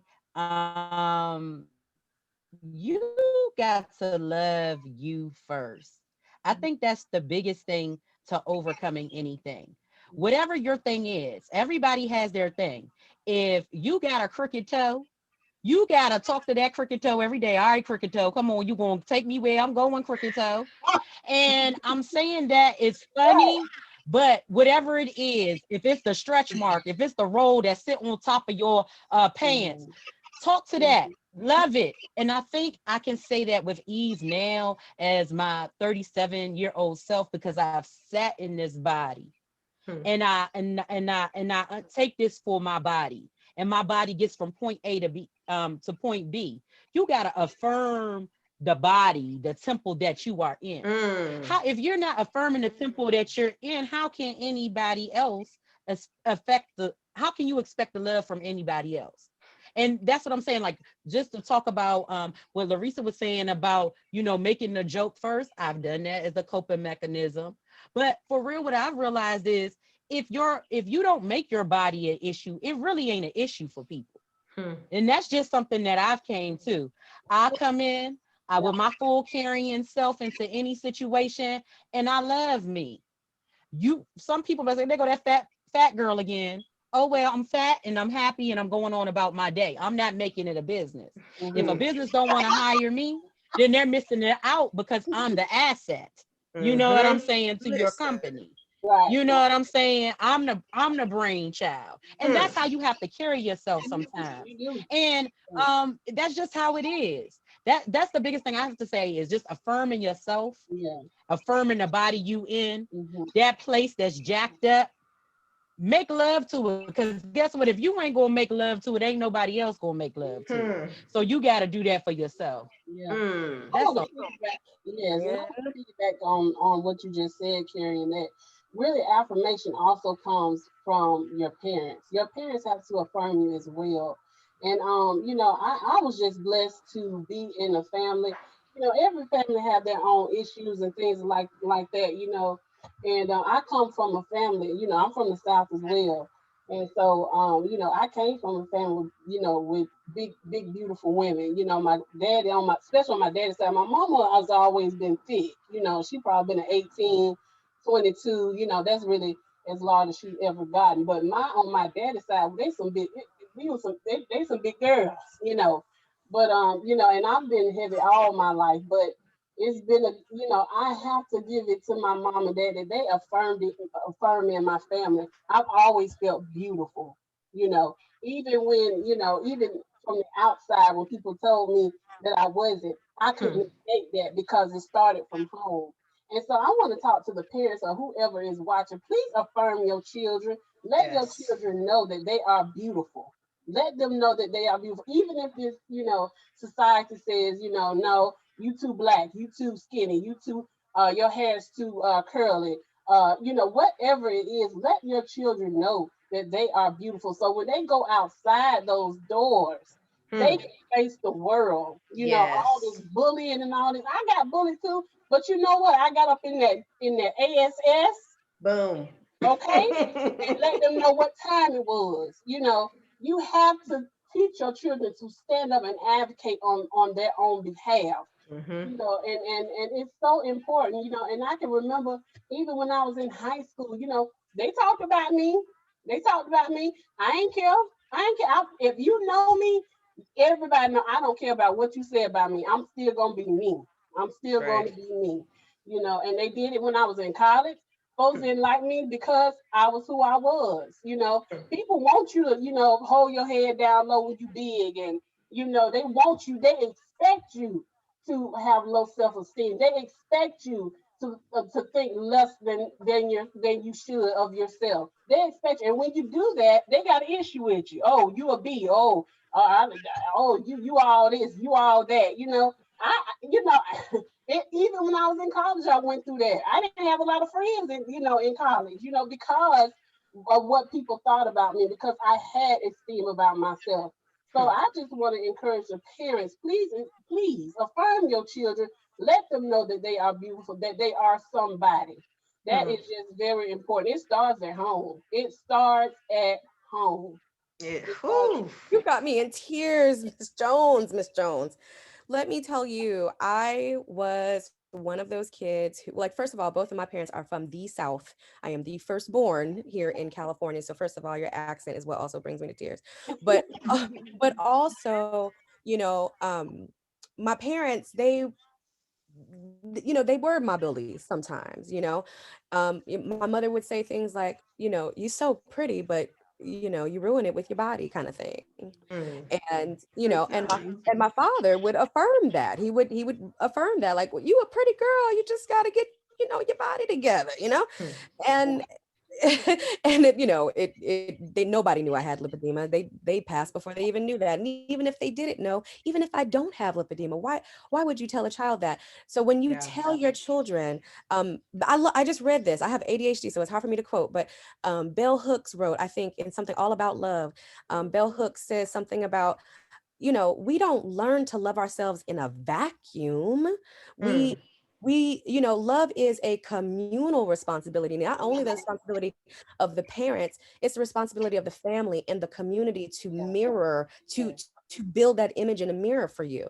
So you don't come upon self-love on your own. And if indeed someone does have apparent self-hatred, I see a lot of people, they throw that at people as an insult. You must hate yourself. How could you use that as an insult when you have responsibility of helping this person love themselves? Every person that you come across, you have the responsibility of not pouring hatred into them, at the least. At the least. In deep into your humanness, though, deep inside of you, your humanness, it is our responsibility to love each other and to show them how to love themselves. Absolutely. When it comes down to it. So when it comes to you, I was bullied my entire childhood, not just inside my home, but outside my home. I was never physically touched, but I got a lot of words, and I unfortunately have a good memory with how those words, shaped me. I remember how they shaped me. And I remember not necessarily feeling like I had, again, an ugly face, because people told me I had a pretty face. I had a pretty face. I had a pretty face. And guess what, world? When you pour that into a child, guess what she believes? She believes she has a pretty face. She could look like Chewbacca and will believe she has a pretty face. So pouring into somebody does work. You see what I'm saying? Yes. I knew that the one thing that was going to be acceptable about me was my face, and that the rest of me was not going to be acceptable. I believe what I had been told. And I often played humble quite a bit. I played humble a lot.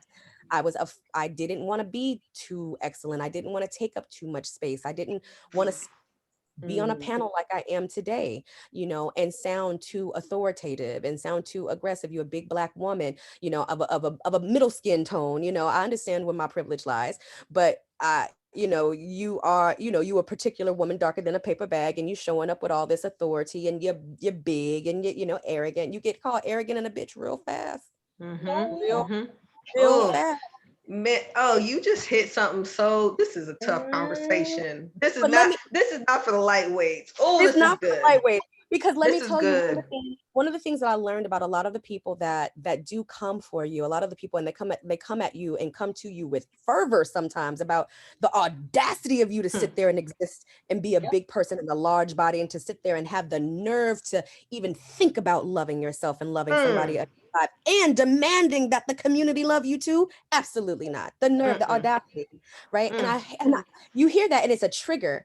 But once you get out of the trigger, observe what happens. Because what most likely people are saying to you is, I don't know how. you do that. Right. I That's it. understand how you love yourself when the world has told us we cannot look like you and get love. How are you surviving? How are you alive? You are a miracle. I can't do what you're able to do inside of the body that you're doing it in. Your body is yours. And on a spiritual level, I'm a woo-woo person, okay? So I get woo-woo. But on a spiritual level, I do believe that I have the body I have because nobody could wear it like me. Nobody could walk in it like me. Nobody could give the message that I can give with it and sitting in it. I am the king of the throne. I say this all the time. I'm the king of this throne. This throne, my body, I'm the king of it. Y'all couldn't do what I do in this. And I couldn't do what y'all do in yours. Every single one of us has a purpose. And the body that we comes in, it plays a part in that. It's a magical part of our being. So when I hear people coming at me with all of the traumas, that they've endured, because fat phobia doesn't just traumatize fat people. Fat phobia traumatizes thin people. It traumatizes children who are not fat. It traumatizes our elders. It is about a hierarchy of power that marginalizes our access. Everybody is traumatized by the marginalization that we face. So when I hear people come to me and berate me and say, you need to lose weight, you need to lose weight, I hear panic, I hear fear, I hear confusion, I hear, how do you do this? How do you do this? How do you do this? How are you surviving? You shouldn't be alive right now. What about diabetes? What about health? What about obesity? What about, you know what I'm saying? Heart disease, they throw it all at us. They throw it all at us because they don't understand how we are still here. We're miracles in their eyes. And they don't understand that the hierarchy that they believe in when it comes to power and privilege and body shapes and so on and so forth is all in servitude to something that's not in servitude to them. That is in servitude to keep our economy running, baby. Okay, to keep, you know what I'm saying? That's not in servitude to your humanity. You talking right, sis. You talking right. You know what I'm saying? That's not in you hear caping for something. You hear caping for something that's not in servitude to you. And look at me in this body coming to save you out of it. That's what I say. That's what I tell them to tell them folks. If they are talking about you and you're listening out here and you're being bullied, just know they just don't know how to do it with what you have. They don't know how you're doing it. That's powerful. Oh my God. Wow. Now, I also think that like the other thing that people have to realize too is the average size in America of women is 16. That's the average size. So you like the average size is double digits. Like the average size is not what you see on TV, or not what you see in media and like on these magazines and what they want you to believe. Like that is not the normal size. Normal size. The average size of women is 16. So when you see that all the stores and all of the other places that sell women's clothing are now having to carry plus size, it's because the world is changing. So if you have a phobia and you have issues with women who are plus size, guess what? That's your own problem, because most women are coming into they're coming into their own and realizing like, I'm beautiful at this whatever size I am, and I'm going to, if I have to dress the way I want to, I'm going to dress the way I want to. Like there's sometimes I'll see people and I'm like, I could never get away with wearing that, or I would never think about. But I also realized, dating myself, I'm in my 40s. I grew up with a mom who was very like conservative, and a lot of people are just like, I'm beautiful now and I'm free, so I'm going to wear what I want to wear, and if that offends you, that is your own problem. And so when we're in a society where people are like how we're all sitting here and we're okay with ourselves, we're okay to talk about it. If you are sitting and you're listening to a conversation like this and you're thinking, oh my gosh, why are these fat women talking about anything? They should just be quiet. That's your own personal, you have a personal problem. Like you have a personal problem. And if you're a guy, it's even worse, because what happens when you have a child and it's a girl and then she has some weight issues?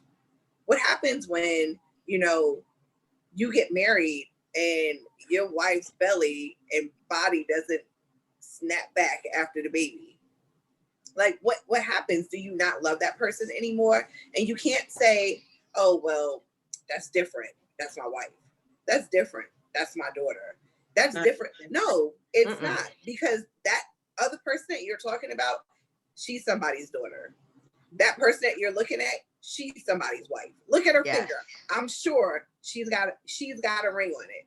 You know, and sorry, just to piggyback real quick, what you're saying about other people, your daughter is listening to. Right. Exactly. And hearing that and applying it to herself. Yep. Sorry. And Go ahead.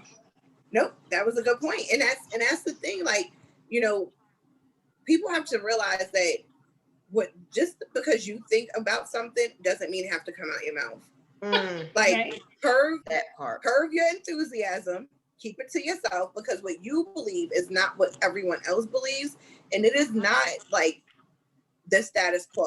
Like, what you say is not, like they say, word is born.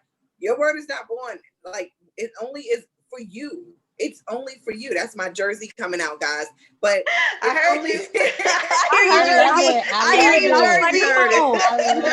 Jersey, word is bond. Person up here, but you know, that's the thing about it is, like, people really, and I think, especially when it comes to, like Larissa was saying, when you're dating and you're trying to figure out what people like, and you know, you already have your own insecurities, and are they looking at me because of this, or do they not like me because of this?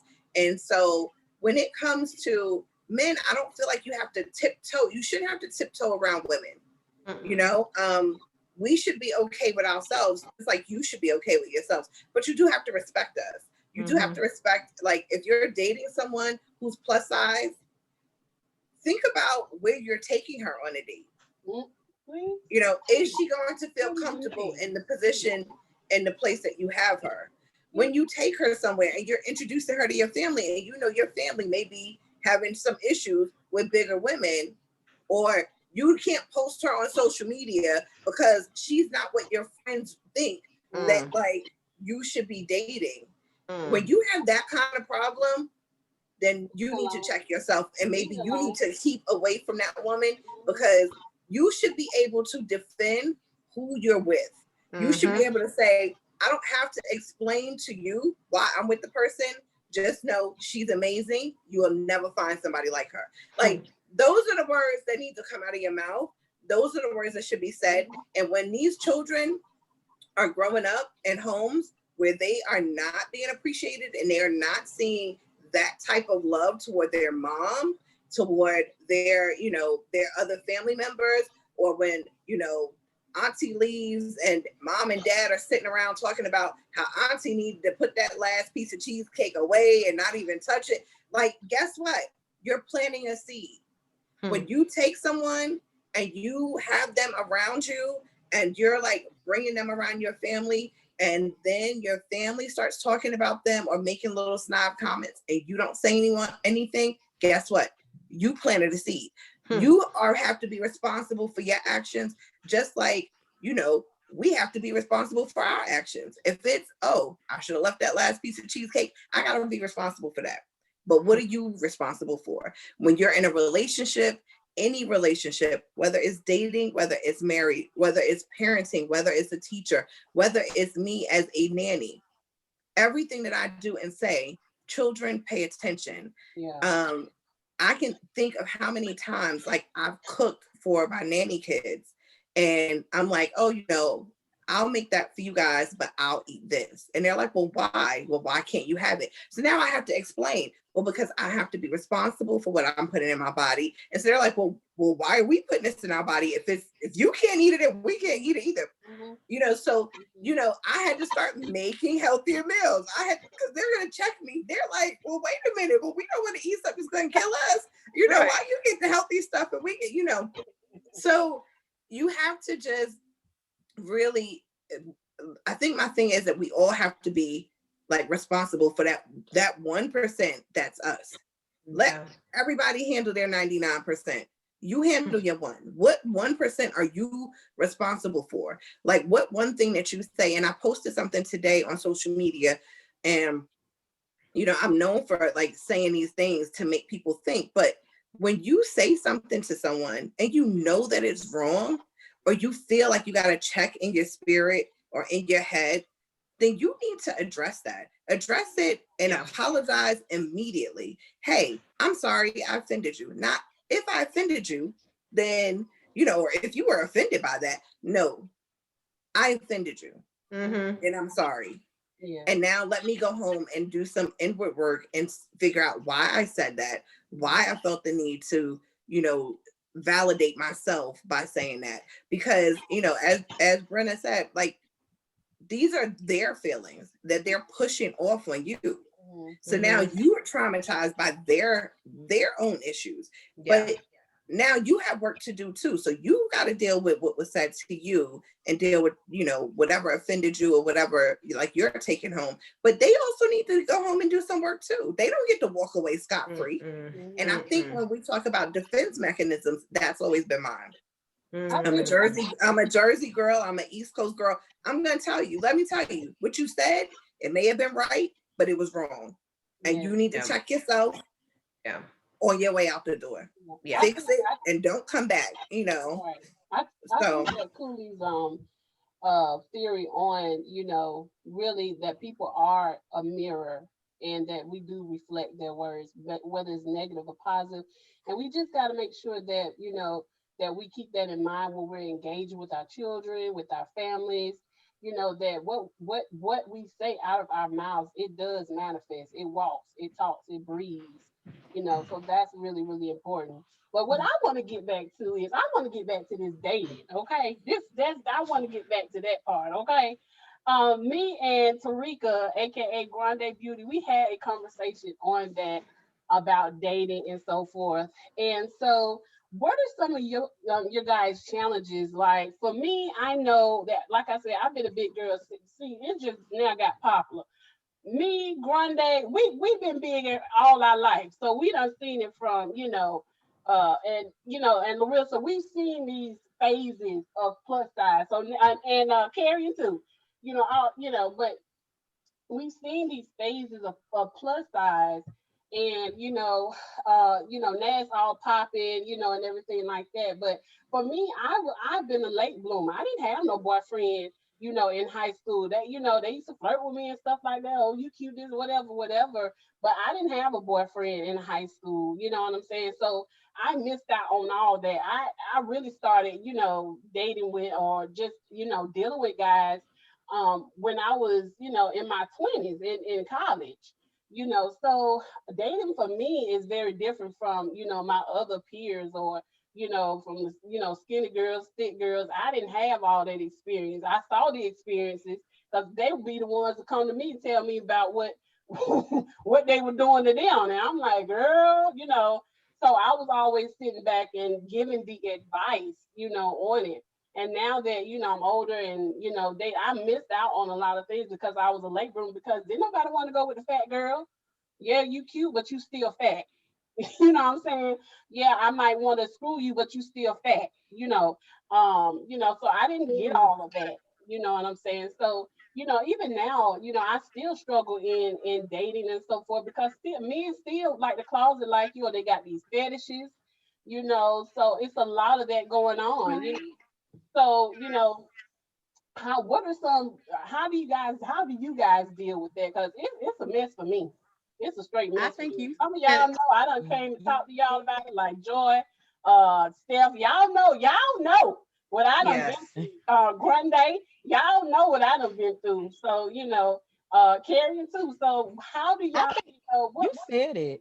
Can I say, growing up, like even in my teen years, dating, I've always been, I don't think I've ever not had at least been dating one person or several. And I think that has always been because of my very motherly countenance. So I've always been seen as the mom, and I always attracted mama's boys, but that's not the point. But for me, I think it was one thing that somebody said on a bus that took me out, and he didn't even know I heard it. He said, she's not really cute, but she got a nice body. And even that is it. And when he said it, he said that to you? No, he was talking to another guy. Oh, I'm about to say. And I just so happened to hear it. And it just so happened to be one of the guys at school that I thought was so cute. Like he had this skin, he was beautiful. Oh my God, I thought he was so handsome. And when it rolled off his tongue, I remember the day, and I remember going home and looking at myself in the mirror being like, oh my God. Right, because he had to be right. He was fine, y'all. He had to be right. And because I didn't know any different. You know, he had to be right. And so that experience changed everything about dating after that for me. So for me now, dating has been even after divorce, has been a huge thing because I have had to do the shadow work. I have had to go back and talk to little Joy. Little Joy, not even little Joy that was on that bus that day. I had to go back and talk to little 8-year-old Joy who got fast real quick. And she was in a bra before everybody else. I had to go back and do the shadow work. I had to go back and talk to younger me. What did younger me need that she had to date all these people and she needed all these things? And what was it? What is it that you still carry now? Why did you need that? And why did that one thing that that boy said to you cut you off from dating and being that beautifully gregarious, bright, shining star that you used to be? So for me, dating has been one cup of tea, one crying session after the other, because I don't want to do that anymore. I don't want to be in that space. I want to find out what little Joy needed so that when I go out into this world and because it's difficult. It's difficult as a larger woman, as a plus size woman to date, because you literally on your body carry everybody else's fear. You carry it. And so when you carry everybody else's fear, you kind of, every time they see you, it's like you strike that match, you start that fire every single time. And you invoke this fear in people that they don't know how to deal with because they have not gone back and talked to childhood themselves.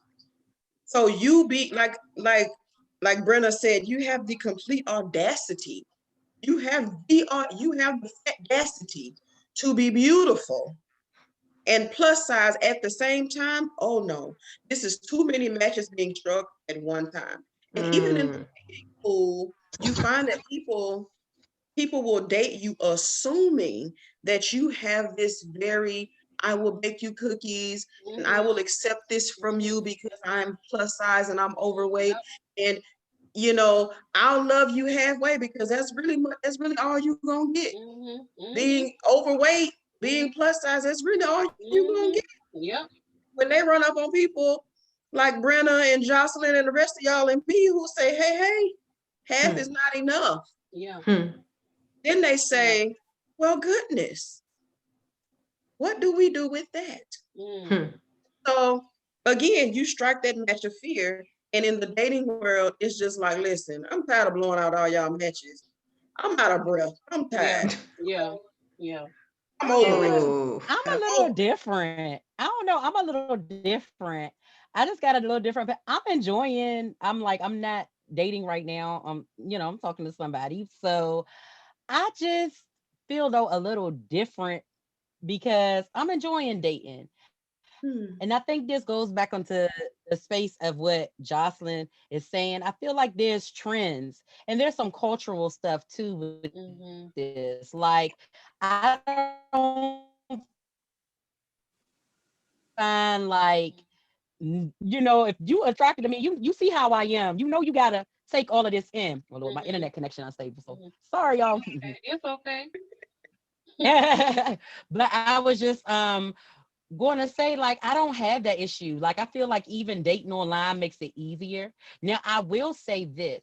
You do have to be careful because there are certain men who fetishize women of a particular size, and that might not be something that is sustains you for long term, depending upon what you want. But I really believe it's more of your perception, and you got to know when to leave when it ain't right or something ain't right or about somebody else like that.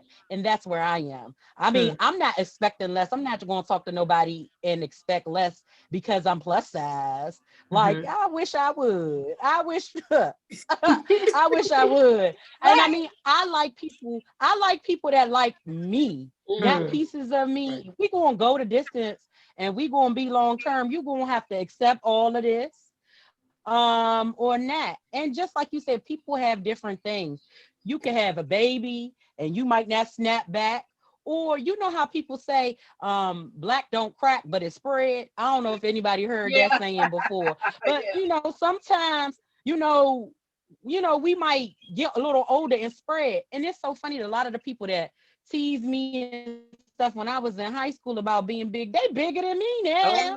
You know what I'm saying? And that metabolism to slow down and caught up with them, and they, you know, have to adjust their life to fit that expectation. I've been this size, and I will say, and I just wanted to throw this in there. It has changed. I feel like it's a lot easier to be plus size now. Like, I'm an 80s baby. Like, I grew up, I was born in 83. And I remember I went to private school. I heard somebody say they went to private school and I used to wear the uniform. So when we had days when we could wear the clothes, our free clothes, it was a big deal. And I remember running all over town, trying to find a little plus size stuff for that was age appropriate. It was an issue. And I remember it used to be, I'm gonna shout them out. JC Penney used to have Arizona jeans coming. They used to have a little plus size clothes for the big girls. And I appreciate that. I appreciate you. And then you have, like, I remember I got to high school, Lord, it was only Ashley Stewart. Lane Bryant was like seriously for the working woman. Like, what was I gonna wear to school? Them business suits? You know what I'm saying, on the tag day? And it has gotten so much better where we have choices. And it's because why? Somebody said it, the average size is 16. They're not doing it because they want to. They're doing it because it's more marketable to them, you know? And so I wish I had a Lizzo growing up. I ain't had nobody young, fly, and flashy, you know, as my contemporary growing up. I had Oprah. I had Mother Love. Like, I didn't have Big Mama. I ain't had nobody to look up to. And I will say this about getting being bigger now. Like, I don't know, I just feel like it's more accepted. I don't get a lot of static about my size when talking to guys now. You know, I don't. That's just my experience. So I'm a little different. And that goes back to just making it, if it's an issue, if you make it an issue. But I think times have changed. That thick is in. Everybody want a little thickness. Now I'm a little different than y'all. I don't know if y'all, like, I ain't got the, like somebody said, the typical hourglass. I'm a little bit up top heavy, more so, you know, my party is up here. My party isn't down here, but that's okay. I accept that. You know what I'm saying? You know, little booties matter. You know what I'm saying? And that's right. I'm the opposite. I'm the only one who doesn't have anything happening right here. So when I tried to go shopping at Lane Bryant in high school, right, it was like everything just hung way below my boobs because they thought all big girls had big, big boobs. And I was like, no. And that's what happened to me with their jeans. Their jeans used to have me the little baggy booty. Every big person ain't got a big derriere. It was so much air in my britches, I didn't know what was going on. But I appreciate you know, these brands coming out, I got choices now. You know what I'm saying? So I appreciate it. That's all I want to say. I will say it's not though that I did not, it's not that I don't enjoy dating. It's just that I know that there is a part of me because I did not get that validation at home. I didn't get it. So like other people who, you know, they had a firm foundation with the mom, dad, mom, whoever. I didn't get that. So for me, I really had to do the work. So now it's not that there's anything wrong with it. It's not that I don't like it. It's just that I know that for me, I have to continually check that that radio playing in my head about, you know, who I thought I was. You know, who I was told by the outside that I was. So it's not that I don't enjoy it, it's fun.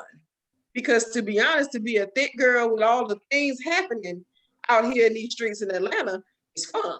Yeah. But you know, it is a real, it's a real test of how are you spiritually maturing in your old age. I'm 40. I think that's what it is. So the test of spiritual maturity. But don't you feel when more it comes to dating? comfortable? Don't you feel more comfortable in your? The older I get, one, I don't have no filter as it is. I ain't never had no filter. And then now, like with your body, you've been with it so long. This your friend. You know what I'm saying? Like, so exactly. Yes. Yeah. This is my baby. Yeah. I grew up with this baby. I might be a little less boopage because I got some of it removed, but I've had 3 children. So the little pouch I got, I earned that. These little piece guys and this little cellulite I got, baby, I earned all that. So don't be coming here thinking you about to pay cheap for something that I earned. Right. This got a cost to it. It's a we can put you on a payment plan, but if you can't pay up front, that seems problematic. This has a real cost to it because I paid for it. So I'm not gonna let you come in here and cheapen it. This comes with something extra. I need a down payment. I need a security deposit. I need all the things. Because I worked on this. I wish I had that especially when I was younger, because it wasn't till, I mean, I'm an 80s baby too. Like it wasn't until very recently that I've gotten to the point where I'm like, okay, this is who I am. And it's with dating. So dating in DC, where it's one of the fittest populations in the country. I'm in DC too, girl. DC. Yeah. Shout it out.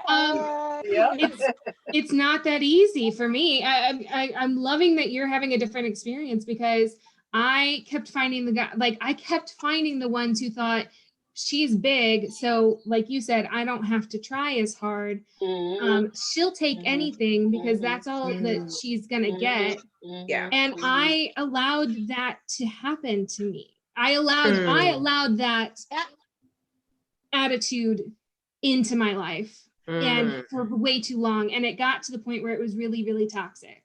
So, well, listen, it's not easier here in Atlanta. It's not easier here because listen, it's true. Baby, I date women. This is the gay capital of the country. And listen, it's not easier. It's not easy. She said it ain't easy. It ain't. Well, I will say I had better luck in the South. I will say that. I will say that. But you know, I think that might be because people in the South assume that you can make grits and cornbread if you're a big chick, and that's not always the case. Right. No, so I think demographically, you know, in the South, when I went up north, babe, okay, for me, you know, I don't have a problem with getting men, okay? I don't at all, you know, but it's the type of men, I think I'm piggybacking on Larissa, that approach me, you know, that they think they can, you know, they want the cake, you know, they want to get the cake and, you know, because I'm big, oh, she'll give it to me, you know, or whatever. So it's the type I get, you know, find me like all the men I get tall, athletic, thick. That's my thing right there, baby. That's me, tall, thick, you know, that they just come to me. Get me excited. I want to come out of retirement. Right. Okay. You know, and then when I was up north, it was the same thing. Like men was, you know what I'm saying? Like I was getting hollered at left and right, but it's the type of men that brings the toxicity. And Jordan and Steph and Tarika, y'all know what I done been through, you know, because I've come to y'all about it. And it's hurtful. And it is. I think that's why it's so it's stressful for me. I just want to say something. I can't speak from, you know, a plus size woman, but a darker woman. I had so many issues. And I remember my husband, we've been married for 11 years. We dated for 5 years. And he's just like, that's my road dog. That's my best friend. And, you know, we started out as friends. He was trying to get at me. I was like, you too light for me. I like them chocolate and you just not my type. But he's real persistent. He's quiet. He's persistent. So he just wanted the taste. But I'll never forget when we did actually start dating. We were at one of his friend's house and his friend had made a comment, and I don't think I've ever shared this like in a public forum. And so, but the guy was there, and he had made the comment that all Black women that were dark skinned were ugly. He just said it, and he said the only person I would date is like Beyonce. And so he was with a different person of a different race, and I was literally the only Black girl there, dark-skinned girl there. And so I was like, Stephanie, do not flip out. Do not flip out. Like, I'm telling myself this, I'm saying this, I'm coaching myself, look straight ahead, look at the TV, don't say nothing. And he just proceeds to keep saying it. So we get to the point, we're leaving, and my husband, we get in the car, and I'm like, did you hear what your friend said? And he's like, no. He's like, what did he say? I was in the kitchen. And I was like, he said that dark-skinned women are ugly. And he was like, what? And I don't know what inside me, like I was so upset, like I was bawling in this car, like screaming, bawling, all upset. And, you know, he's just like this calm, cool, collected person just listening to me. And I'm like, he's saying all these horrible things about me, and I'm the only dark-skinned Black girl there. And everybody's looking at me, and no one even stood up for me or said anything. I was like, I'm hurt. You know, I've had a lot of bad relationships where people didn't want to post me on their social media. They didn't want to take me out. They didn't want to be around me, like put me in a public setting because I was darker. And I never will forget the thing he said to me. He just stopped the car in the middle of the street and he looked at me and he says, you tell me what's so hard about loving you. Tell me what's so hard about loving you. And then if you can come up with something, then I will end this relationship and I'll walk away from it. And I look at him and I'm like, nothing.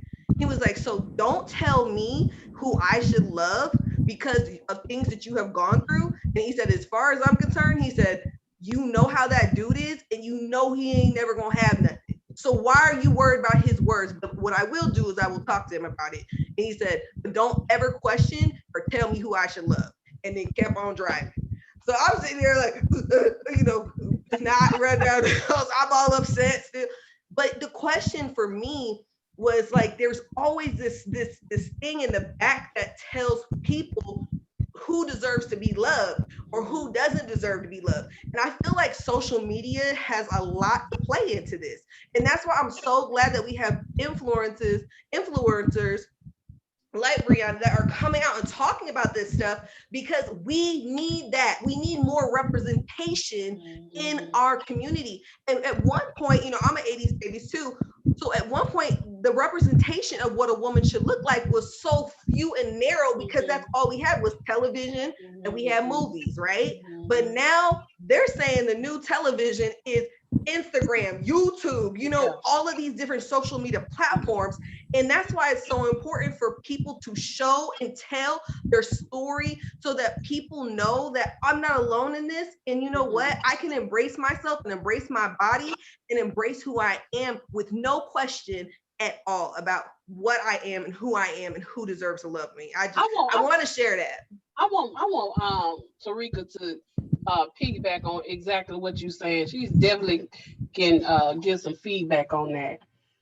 Tarika. As far as the dark skin, light skin. Yes.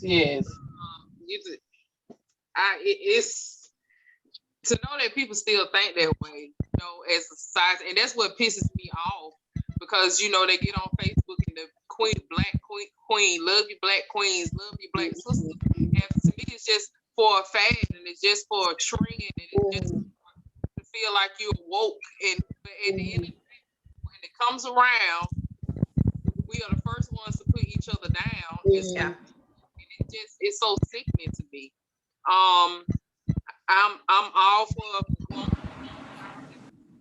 all black women's size. No, I mean it bothers me so bad, and it bothers me even worse when we have our own black sisters that come in and people like when they put those type of posts up, like whether light skinned women or whatever. You have the lighter complexion black women come in and say, "Hey, we're not gonna do this. All our sisters are beautiful." Yes. Pictures, posting you know, their hair and carrying on. And as long as we have women like that who egg these men on, you know, like we were talking about the plus size thing. Yeah. When I think it was Larissa who said when certain people are saying certain things around you about plus size people, you're not addressing it. You're a part of the problem. That's right. With the black community, if we're not addressing each other, then you're a part of the problem too. If you're talking about light skin, you know, and we had this talk the other night with Jocelyn when I was talking about within the plus size community. Please elaborate on that. I was talking to her about by me being a poet. I have been hired to do poetry at a lot of very well-known plus size events. I performed at the Curvy Fashionista. I performed every year at I know if y'all know Maui's. I performed at her event. When I say when you go into those, you would really think it would be like, oh my God, all these plus size women who share the same stories, the same struggles, the same whatever, would be loving on each other. But it is so much tension, competition, and it's this person that probably got 1 million followers because they take pictures in their bikinis every day that's looking at this person like, who are you? And it's the circle, like the circle of know each other, like the who's who knows who. And I wasn't feeling it. I was like, I wasn't feeling it. And just like with the light skin, dark skin thing in the black community, you have the shapely thing and the hourglass thing and the apple shaped thing in the plus size community. Like, wow. Yep. Women that do that because I'm shaped a certain way, I'm better than this plus size woman. The other, like the struggles that we have the same struggles. Yeah. We have the same struggles. We have the same problems. Like I can say I'm a bottom heavy woman. I have the same problems. It even worse. I wish I could just go walk in a store and go pick up a pair of jeans and walk out. You know, and then, like my sister, she was top heavy. She couldn't just go. She used to always say, I want to wear a shirt, I want to wear this. She just had a breast reduction. Like all of us have our different struggles. So why when we come together, we can't be together? And that taste in my mouth. And I was like, I don't want to do any more plus size events. I just did. I got more love at events with women that were regular size or whatever than I did at plus size events. I'm so sorry to interrupt you, Stephanie. I think I'm hearing feedback coming from your mic. Are you close? Can you pull it away? No, that's not Stephanie. I don't know what that is. Yeah, no, I thought it was me at first too. Yeah, I heard a feedback. I'm not sure. I'm gonna mute though. I'm gonna mute mine so you make sure it ain't mine. Okay. But I just hated that part. I hated the part of where it wasn't people getting along with each other, and it was like, I'm better than you, or whatever. And I'm just like, man, I just hate that. And another thing that we talked about too, I hate that confidence has become skin. Like every time a plus size woman posts a picture saying I'm confident, it's either her lingerie, swimsuit, or something like that. Because I think this thing of them thinking that we're not beautiful is always sexuality. Like for them, my confidence mean I'm sexually desired. And that's why I hated that. I was like, we are more than just lingerie models. We are more. I'm like, we plus size women are doctors, lawyers. We're all those things too. We're teachers too. All of us are influencers that are taking pictures in clothes on Instagram. We're bigger than that. And I hate we just got boxed in. Every time it's a plus size something event, it's surrounded by something sexual. It's like a fetish. And I fought too hard not to be somebody's fetish, to turn around and go right back down the rabbit hole. I'm a preference. I'm not a fetish. But how can you have these plus size women that I don't want to be sexualized, but you're sexualizing yourself.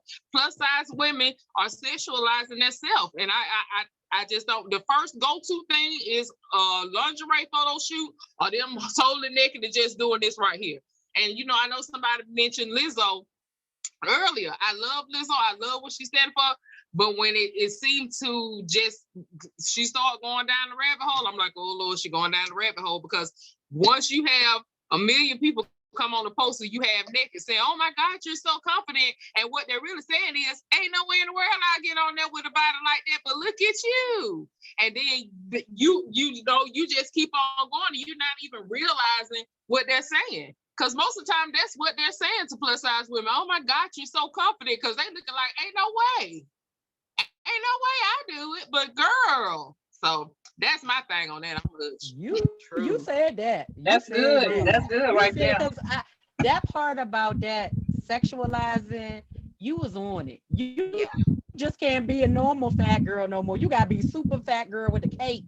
You gotta be like, have your lingerie suit. You gotta do the silhouette challenge. You gotta break it down. You gotta do the bust it. You're right. You're right. You hit on something right there. And I just wanted to interject and say, like, we talked about colorism, but I also kind of picked up on some earlier when Larissa said some stuff. And I just feel like it is probably easier being plus size Black than it would be white or another race, because I feel like we embrace, like Jocelyn was talking about it, like everybody, I come from big, beautiful women. And I think that's why, like, I never had the problem with affirming.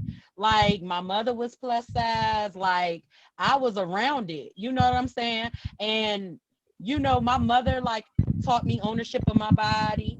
She was like, well, Karen, they're going to look at you because you're fat. Make sure you clean, you smell good, and you look nice. That's what my mama told me. But I just want to say, like, do you feel, Larissa, like color-wise or like race-wise, that plays an issue in the dating thing? Like, I think so. I mean, just my opinion, but I would love to hear you talk about that. Yeah, it's interesting. I learned in college that when a Black man told me I was thick, he was complimenting me. But when a white guy told me he was thick, he was trying not to say fat. Now it's a little different because thick is a trendy word. But at that point, it was in how they delivered it. And I was like, oh, that's interesting. But wow. I told Jocelyn and Stephanie and I did a podcast together, and I told my boss afterwards, we had talked about implicit bias and things like that. And I said, you know what, I think I've just realized one of my biases. And she said, really? And what is that? And I said, I always assumed it was easier to be plus size in the Black community specifically than it is to be in the white community. And dating wise, I will say I've gotten more attention from people of color than I have from white guys. I have had white guys, so it's not saying that they're not, right. but it's always, I think I've always, I feel more comfortable. I actually feel more comfortable when I'm around people of color who are bigger than I am with other white girls, because we're all like secretly toiling inside, and we're all like, I get so much more positivity from this conversation than I do from with my other big friends who are white, because we were never taught, I mean, I'm still trying to think of a white plus size role model in pop culture. Maybe And Ashley Graham. there's been maybe Emmy. Ashley Graham. And I always say Ashley Graham. And Ashley Graham has the career that Takara Jones should have had, in my opinion. Right. But that's a whole nother panel That's a whole discussion. nother story. Come on now. Also, Tess Holiday. Tess Holiday is she's also yes. Tess Holiday. You're right. There are some now. That now, right? But that's now, and I latched on to. Oh, sorry. Okay. No, I was gonna bring up Anna Nicole Smith, because Anna Nicole Smith. That's true. Give her now, I'm like, she wasn't even big, you know. And back the back same in my thing day, about we had Ashley Ricky Graham. Lake. Ashley back in Graham my ain't day- that big. No, they're really not. I was gonna I say didn't back think in about my Anna day, we had Nicole. Ricky Lake. Ricky Lake was Ricky the Lake. person that used to go, and they used to get on her all the time about her And weight, she and she would go blew- up and down and up and down. Like that was like when she was in Hairspray, and she got all of that credit. That was like a huge thing, and then right behind it, she turned around and she lost all that weight. And I'll say dominant race, because I when referring to white people just in the power structure to save some time, we know, but we're forced this image of this, white, small, person, size 0, whatever the sample size is, and you see it so much. So with media, and I can say that helped shape me too, I never saw myself that often. So I had to find confidence in myself. You know what I'm saying? I had to see it in myself, because I'm not going to see it in the TV. And I'll tell you this, and just going back to colorism, I had this argument or discussion with everybody. If Beyonce was a dark-skinned woman, she probably wouldn't have gone as far as she would have. And I think that was true in Dreamgirls when they talked about like her being brown skinned. Like I see the privilege that I had. I think Brenna was talking about that. Like I'm kind of in the middle, so people don't feel too bad, evil kind of way. And I have a certain amount of privilege, and it shouldn't be like that. But it's true. It's how it's some conditioning going on in society. You keep seeing these white images, and it's the same thing of like the image that you see in other cultures. The fair skin, the fair this, the small frame, and everything else like that. We don't even talk about getting on a plane and who they model them seats for. Hello. Like if you ride on a foreign plane, they think everybody is small. But in America, if we know we the most obese place, why if you fly in American, the seat's still small? We big. Why am I having a traumatic experience on every flight and crying because I'm in pain and embarrassed on every flight? Right. I just be like, y'all just give me that extender. I don't even say be quiet. I don't even be quiet about it. Y'all know what I mean. Give me the extender and let that be. But you need the extender. You need the extender. I got to move to Atlanta so I can work on my accent. I'm gonna move to Atlanta. Look, can I say something about dating? I didn't speak up when the question was asked, and I wanted to kind of pull all of this in because I've just been listening to your stories, and I really relate to a lot of aspects of different folks' stories. I totally had more access to fetishization than I had to love, so I was often more fetishized than I was loved, and I'm not going to, it was fetishization that happened without my consent. I always say, ain't nothing wrong with having a fetish. I am not going yuck yo yum. But me and you, we got to have an arrangement now, baby. You know what I'm saying? If I didn't sign up for this, you're just you're pulling me into a fetishized situation that I didn't sign up for. You ain't paying me. You ain't cutting me. I don't see nothing in my Venmo. You know what I'm saying? So I don't yuck people's yum. I don't have nothing against somebody having a fetish. I have something against not asking me for consent. I have a problem with not respecting my power or my authority over my body. And I have that across every line. I don't care where it is, across every line. Without my consent and taking my power from my body, me and you gonna have a fight, baby. So when it came to now that you know me, when it comes to dating, when it comes to dating, I'm a Californian. I'm a little different. I'm from the Bay Area specifically, and we're a lot liberal here. So we hear the terms non-monogamy thrown around a lot here. A lot of polyamory love, a lot of queer love. I'm queer, identify as queer. I date all the genders, and so love story has been a little bit different when it came to dating cis dudes. And when I say cis dudes, I mean guys who were assigned male at birth and still identify as male today. And when it came to dating those cis dudes, I had again more access to fetishization than I had to anything else. And actually, I moved to Atlanta. One of the things I will say about dating as a fat woman is your dating pool is not as big as everybody else's. You know what I'm saying? Like your dating pool, just as a practice, I promise you, go home and measure it.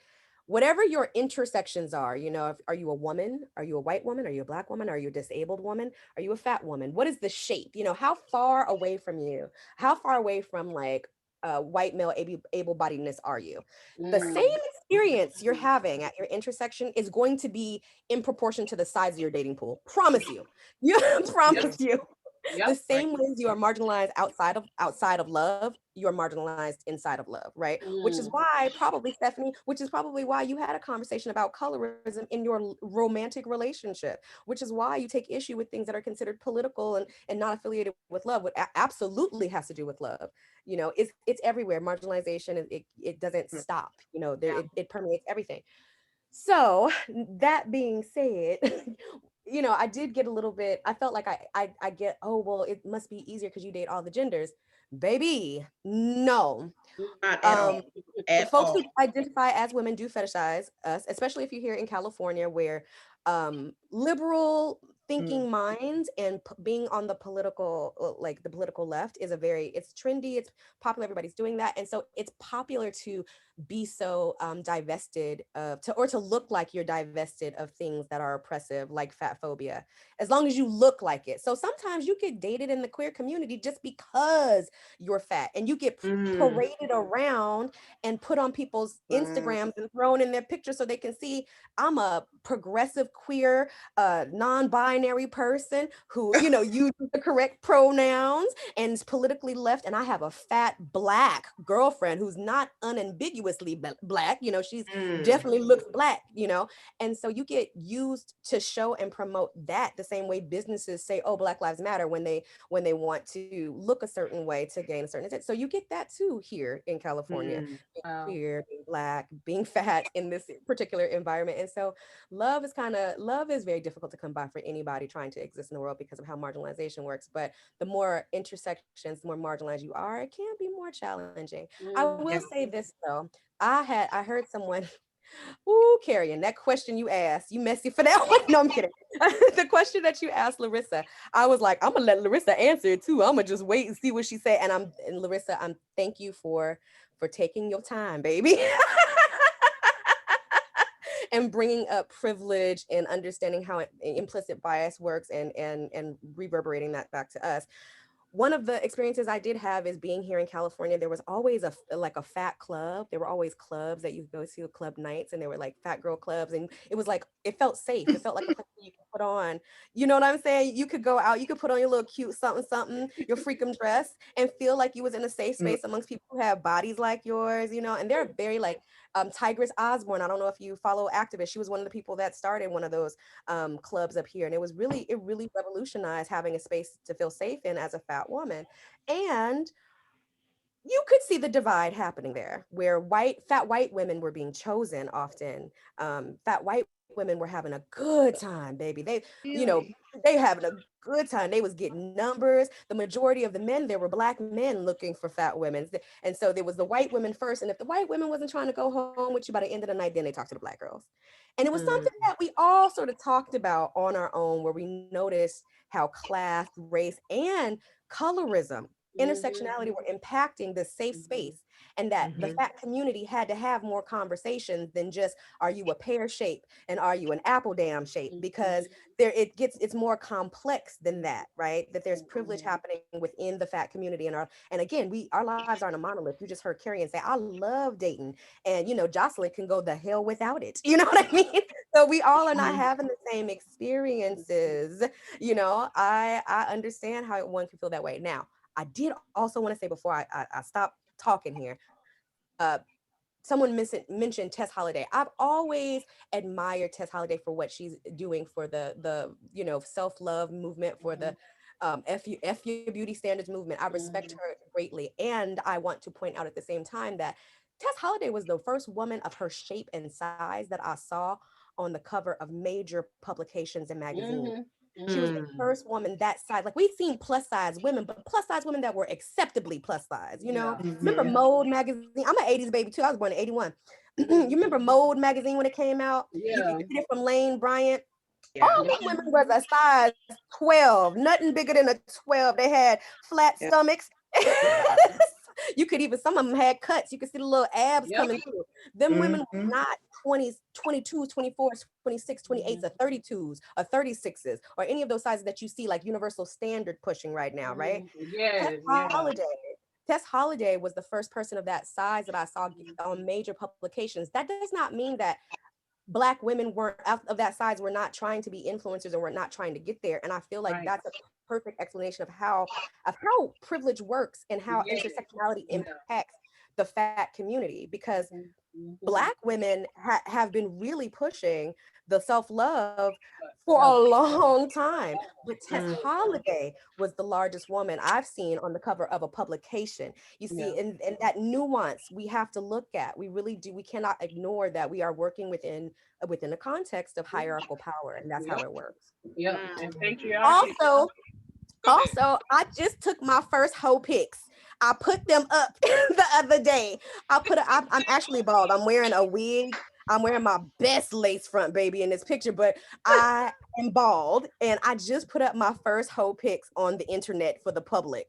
And I was like, oh Lord, she gonna call me out. She gonna call me out. She didn't saw my pictures. Listen, I had a hard time. My body's always been over sexualized, and so I've always tried to combat over sexualization, because we talk about the Erykah Badu's of the world who blame little girls for being over sexualized, but we don't actually talk about the little girls who hear it and take it in as advice and really believe it. And so for the most part of my life, I've been overdressing myself, over covering myself, over like under sexualized, trying to remove my whole sexualized self from myself. And that's not a whole me. That's not a whole me. The whole me includes the whole me. So I just, I hear what you guys are saying, though. I do see there's a lot of, nobody's going to pay attention to this fat girl unless she's showing sexuality as a part of it. And then there's the other side where some of us have tried to water down our sexuality so much because we were being blamed for being desired by older men because we had bigger breasts earlier, and so on and so forth. Okay, now I'm done. Oh, in that vein, that in the South, baby, in the South, the minute I started getting boobs, I was all of a sudden fast. Yeah, and fast tail girl is what they call it's you. problematic. It's problematic because, first of all, I had no idea what fast was. But even throughout my years, even before I became sexually active, it was always assumed that that's what I was doing, because I used to hear all the time, boobs only get big if somebody grabbing on them. And it's seriously, Larissa, but and so people assume, no, seriously, but people assume that you were sexually active by the size of your boobs or your butt, and the truth is, I had both. I had all of that. So it was always assumed, even though I may have been like the most innocent thing in the world, that once you start to bloom, once you start to blossom, you just become fast. Right. And it's you can't blame little girls for this, for other people's ideas about sexuality. Yes. You can't even protect them from it, because the truth is, no matter what they're wearing, because the truth is, people see young girls as a thing. And what was I listening to the other day when I heard somebody say that humans tend to ruin sacred things? And that is a truth. Innocence. Yes. And because you have been spoiled, you want to spoil something else. Yep. And it's not even something I think that humans do consciously all the time. I think that it's because I'm here in this place, so everybody should be here in this place. So let me bring you up to speed where I am, instead of leaving people where they are, meaning little girls. And the truth is, I have heard the story of so many overweight, so many plus size little girls being just violated because they're fat, because they're overweight, because that person thought that their body wasn't worthy enough to be sacred just because the little girl was overweight. That's not her fault. That is the demon's fault. That is that person's fault. And so the little girls tend to carry that. They carry that I'm not worthy thing. They carry that my body is betraying me thing. They carry that I don't want to carry this because somebody else told me it wasn't worthy and treated me as such. Yep. It's not the little girl's fault. It can't be. I have got to chime in on this. I'm a little bit kind of sort of possibly am a feminist, and I will just tell you what you just described is a article that I just read that was talking about stealing the innocence of young girls who look grown. And we are constantly, continuously, and consistently taking what is not ours. And when we have little girls that have boobs and have shape and all this different stuff, we are putting them in a position to be violated. We are putting them in a position to feel like they cannot have a childhood. And this article was specifically talking about little Black girls, talking about how their innocence in their childhood, it usually is taken from them once they look like a woman, and maybe if they start their cycle early too. And I feel like this applies to just women or young girls who develop very early. I'll never forget this girl. We lived in Georgia. She developed before me, and she was my best friend. Her name was Kayla. And we used to play Barbies every Saturday. We had our blanket. We would bring out the Barbie Golden Fun House, and we would be on the front lawn playing Barbies. And I had this little jam pink purple bike. I'll never forget. I was listening to my jams. It was the one that you could listen to the radio. You was gonna get a couple tunes, and then it was gonna shut off. But I remember going to her house, and her mom comes to the door. I said, "Hey, I wondering if Kayla could come out and play." She literally looks at me and she goes, "Kayla's a woman now. She can't play with Barbies." And I was like, so can she not come out and play with me? Like, what's happening? And I will never forget that. And I went home, I was crying because she was just my best friend. I loved her. She was just bigger than me. And I didn't have nothing. I had no boobs, no butts, no hips. You know, all I had was long braids. That was it. So I went home, I got on my mom's lap, I just cried. I was like, who am I gonna play with now? This is my best friend. And my mom looked at me, she said, "Baby, I would rather for you to play with Barbies and having babies." And within 4 months of that time, 4 months, Kayla had got pregnant. Now both of us, I was 13, and I think she had just turned 14. So she was only a year older than me. But I'll never forget, she came up to me and she was like, "I wish I could have still been playing with you, but my mom wouldn't let me because she said that I started my cycle and I needed to be more of a woman." And she goes, "And now I'm pregnant. I'm scared I'm gonna have a baby." And I never forget that. And I just cried for her because I'm like, there's just this mentality in some parts of our world that we don't even realize that we are doing things or saying things, or this idea of what young women, even teenagers today, they're struggling with being women because they're not even living their teenage life. They're not even living their childhood because they're trying to grow up so fast. They're not enjoying that part of their life. And so, and I just want to just add this too, we also have to protect our boys that look older as well. I will never forget, I'm telling you, I will never forget the story about this young boy, his babysitter. He's 13. She has sex with him because he looks 16. Yeah. So, and I'm like, we don't have these conversations, and we don't even know like what is actually happening, because our young men feel like this is a passage of becoming a man. And then when we have all these men out here that are so sexually confused and don't know how to respect women, we're like, where does this come from? It starts from the very bottom, and it starts with the people that you put in children's lives and that their tribe. And I'm so glad you shared that, Joy, because we don't talk enough about when children are bigger, how they are treated, how they can be subjected to so much abuse, sexually, physically, and they don't even know that they're being abused. They think that it's normal because they look like and feel like a man or a woman. So my sons, both of my sons are tall and not necessarily heavy, but they're just sturdy children, you know. And I remember my middle son, he's a little bigger than my older son, and they're almost the same height, even though they're like 4 years apart.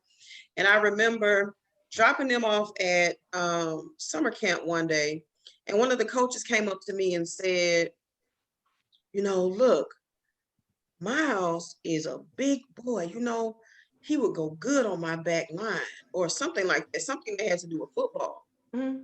And I remember thinking to myself, sir, you're not about to pimp my son out for his size. And I think that is another way with our sons and their body image. When boys are bigger, people automatically assume that they can put them in heavier men roles. And I remember when I was teaching history, I remember some of the bigger boys that I had were always seen around the school, and even in their families, with the stories that they would tell me, they were always seen as the men of the house. But kind of the smaller boys, they kind of let them go play. They kind of let them, you know, do their thing. And so our boys are often pushed into these manhood roles when they're bigger, and they are preyed upon also by the sports world. My son was he was like 7 when this man came. I dropped that boy off at daycare in the summer because I was tired in the summer camp, y'all. And this man walks up to me because of my son's size and says to me, he would go good on my football field. Sir, he's 7. It's the same thing as somebody's coming up to you for your daughter and saying to you, she would go good, you know, in this makeup ad because she looks older. What? Yep. We have to pay attention to the little small ways that our children are being preyed upon, boys and girls, because it's happening. And they see that as, oh, my body is only good for this thing, and my body is only good for that thing. You know, I had to talk my son out of, listen, you are not just a football player. You have a whole lot of other things that you can be doing. You literally can play the trumpet. He likes the trumpet. You can do it.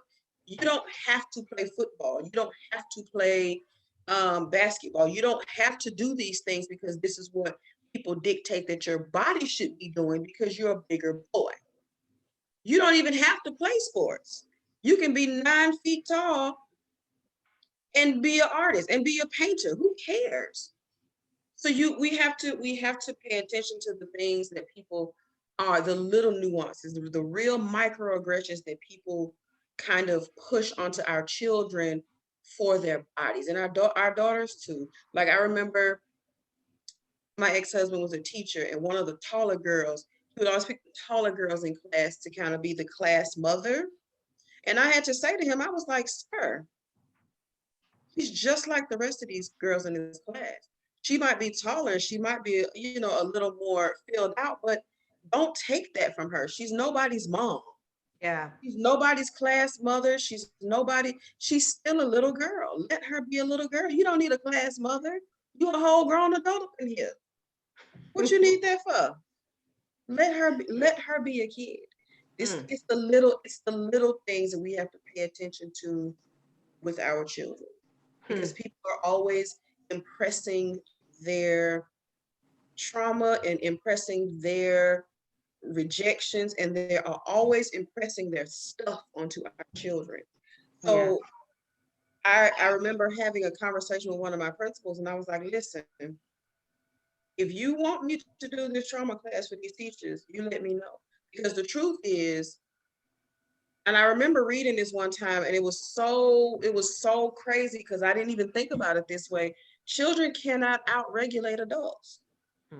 If you have a teacher who struggles with their own childhood trauma, how do you think that affects them in the classroom? If you have a teacher who's had an issue with their own body weight, how do you think in the classroom that translates to all the other larger kids in the classroom?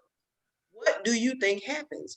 And I remember telling him, I was like, look, I think all teachers need to go to therapy and counseling. All of them. You with my baby all day.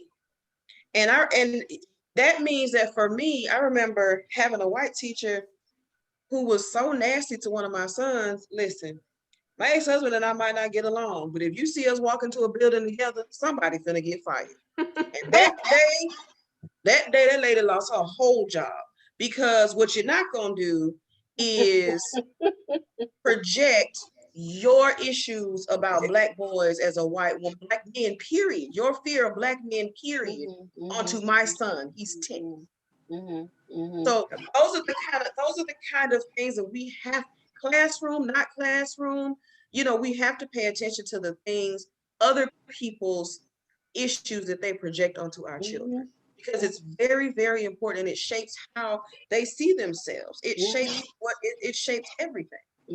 Listen, I remember seeing remember that video that was going around with, like, I think it was a young Serena Williams, and she was acting confident, and the guy was like, why are you so confident? The interviewer was like, why are you so confident? What gives you the nerve, you know? And her dad was like, oh no, this is what we're not going to do. Right. We're not going to do a child's confidence and beat it down and break it down. Honestly, I'm so glad, something that Carrie said earlier, Instagram has been amazing. I did not think it was going to turn out that. I'm gonna be honest with you.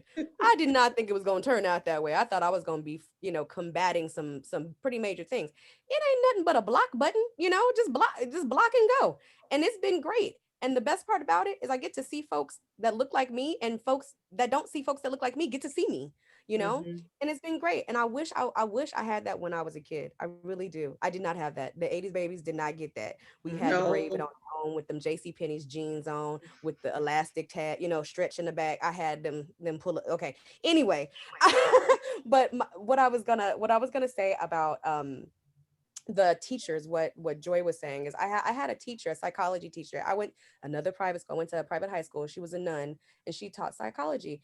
And she used to make me get up. I sat in the, sort of towards the back of the class, and she would ask us to pass our papers up, and she would pass my paper back to me and ask me to get up and walk it to her, because she said that I was fat and I was lazy, and that I needed to not be lazy. And she would make me walk my papers up from the back of the class.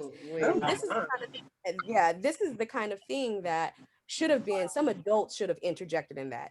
Some that shouldn't have been allowed to, and if I had a child and found out something like that was happening, I would look just like Joy said. If you see me up at the school, call the fire department. Somebody gonna lose their job. If I come by myself, everybody safe. But if me and my ex-husband come in there together, somebody losing their job. And that lady, I promise you, that same teacher, she quit 4 days later, because I bought a book, I gift wrapped it, and I gave it to her. And it was Jawanza Kunjufu's How to Educate Black Boys. And I gift wrapped it. because I was, I wanted to feel special. Because you a white lady in this school that's 65 to 70% African American, and you out here acting up with these black boys, and I'm not happy. I gift wrapped it and gave it to her very nicely. I know that's right. People need an evaluation. You're right. You said something, Joy, about educators having like going through therapy. But is there an evaluation for some of these people that teach our children?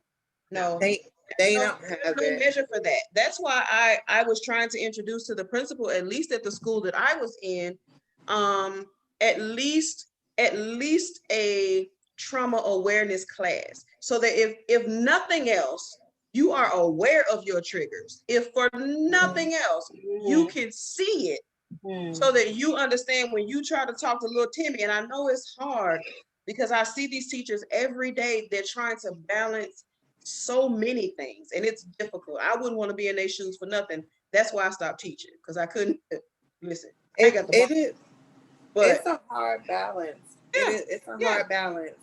And I know even like for me, I think because I've done foster care and I have an older daughter who had a lot of issues. So I had to go through a lot of training. Like a couple of months ago, I did a training for the college that I go to. And they actually had me come in and they were like, you could talk about anything you want. It's ECE. So early childhood education. And I was like, I want to talk about family assessments. Like, because, people think of family assessments and they just think about it for social services. They don't think about it for teaching. And a lot of times you have a majority, like when they've done a lot of these statistics and stuff, a lot of the people that teach now are younger because they're getting out of school and that's the first job they're going into, and they're Caucasian. And then they're going into, our area with our, Black children. They don't understand anything about it. And the first thing that they'll say is something like, oh, well, my best friend is Black.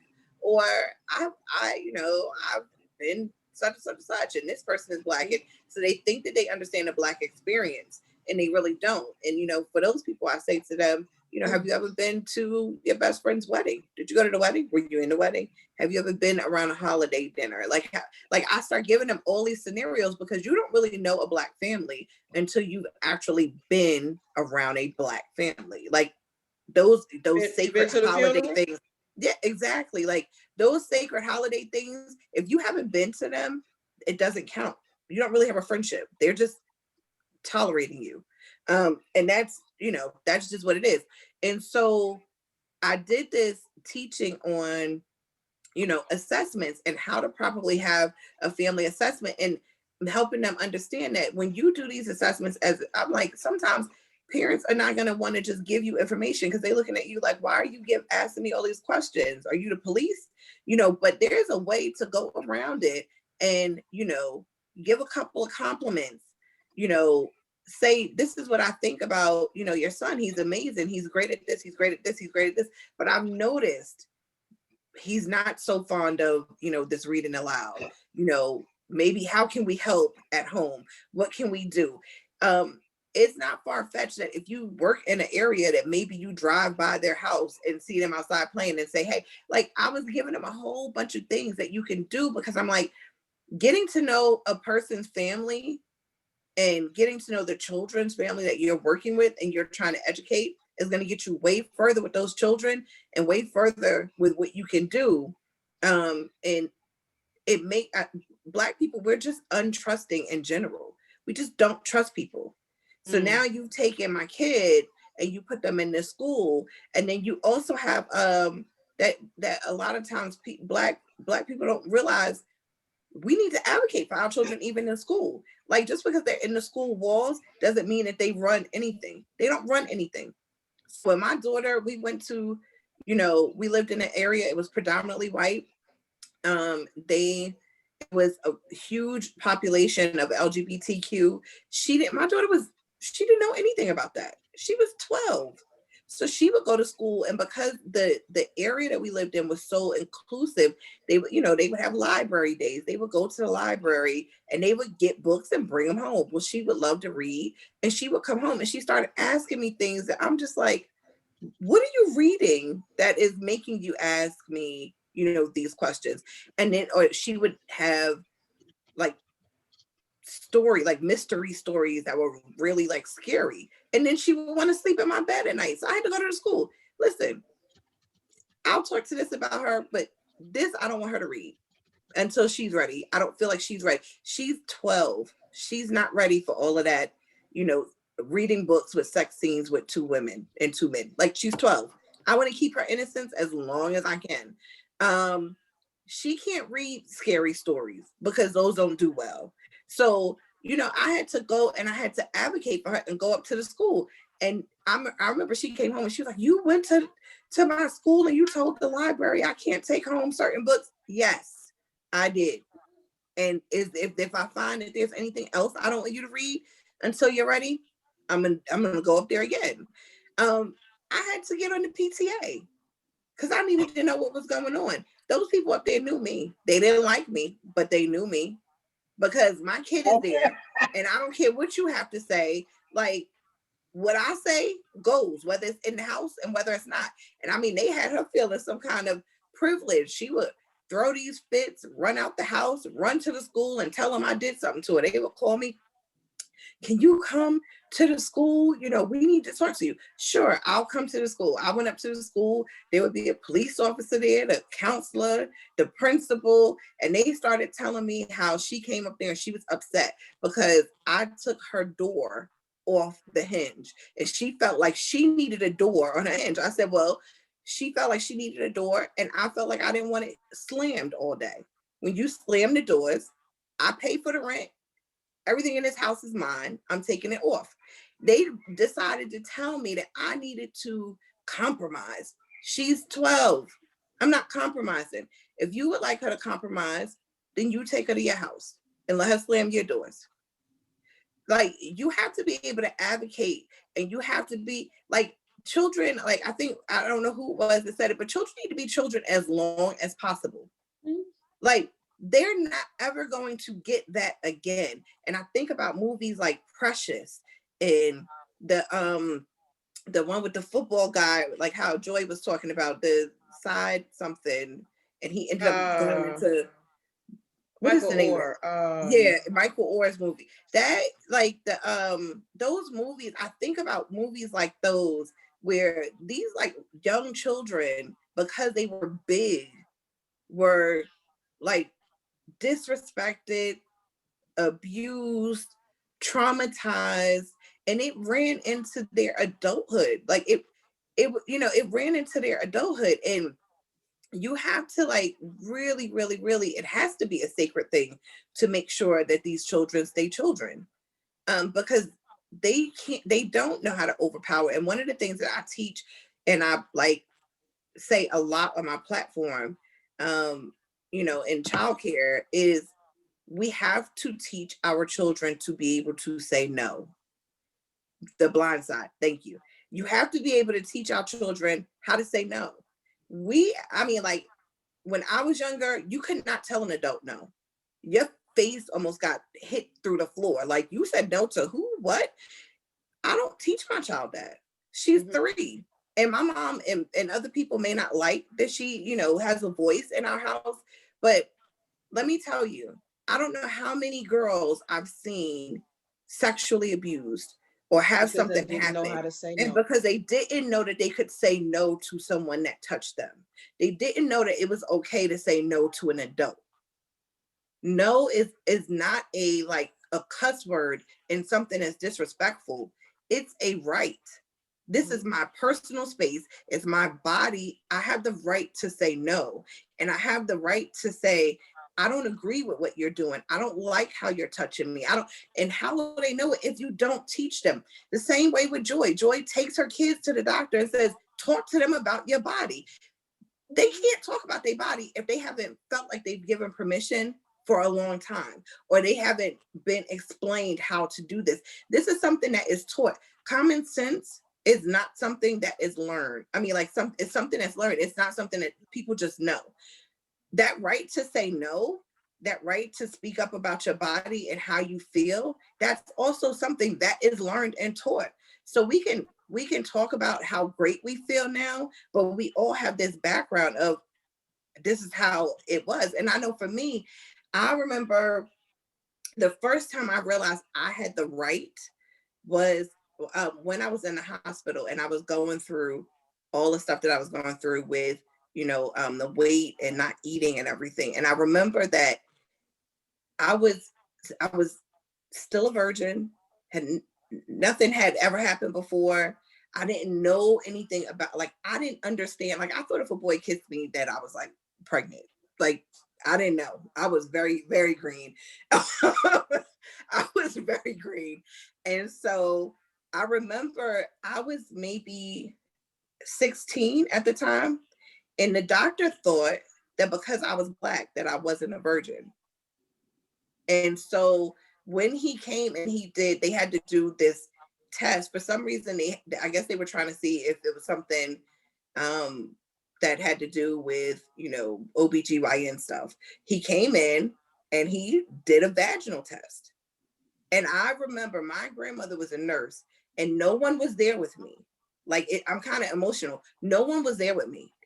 This man just kind of came in. This was before they used to make a nurse come in with a male, and he came in and he was like, I need to test you. And I'm in the hospital and he pulling up stuff. And I'm like, well, what's happening? What's happening? I had never had that done before. And I remember my grandmother came in there and she went off. She was like, I will own this whole hospital. She's a female. And she started saying stuff that I didn't even know. She was saying, if she's a virgin, you have to go through the back because you can break her hybrid. You can't do this. She went through this whole thing. And she just started telling me, you don't let anybody touch you. You call us and you don't, And so I was just like, I didn't know. I didn't know that I could say, no, I want my mother. I want my grandmother here, because I was always taught you're not supposed to say no to adults. You're supposed to let them do what they're supposed to do. And so when you go through learning that and you go through that, like, even in high school, I didn't date that much because I was a virgin and they got around that I was virgin. And so the guys made a deal, a bet. The guys bet to see who could take the virginity away first. And so one of my guy friends came to me. He said, there's a bet going on around about you. And I think you should just stay away from people because you don't know who is a part of this bet. And so through all of high school, I didn't date. Like, my senior year was finally when I started dating, and I dated someone who wasn't in the school. I was paranoid of dating everybody. So my experience was much, much different. When I was listening to everybody talking about dating, like, it was much different. I was always nervous. I was always nervous to do anything. I was always paranoid that something was going to happen.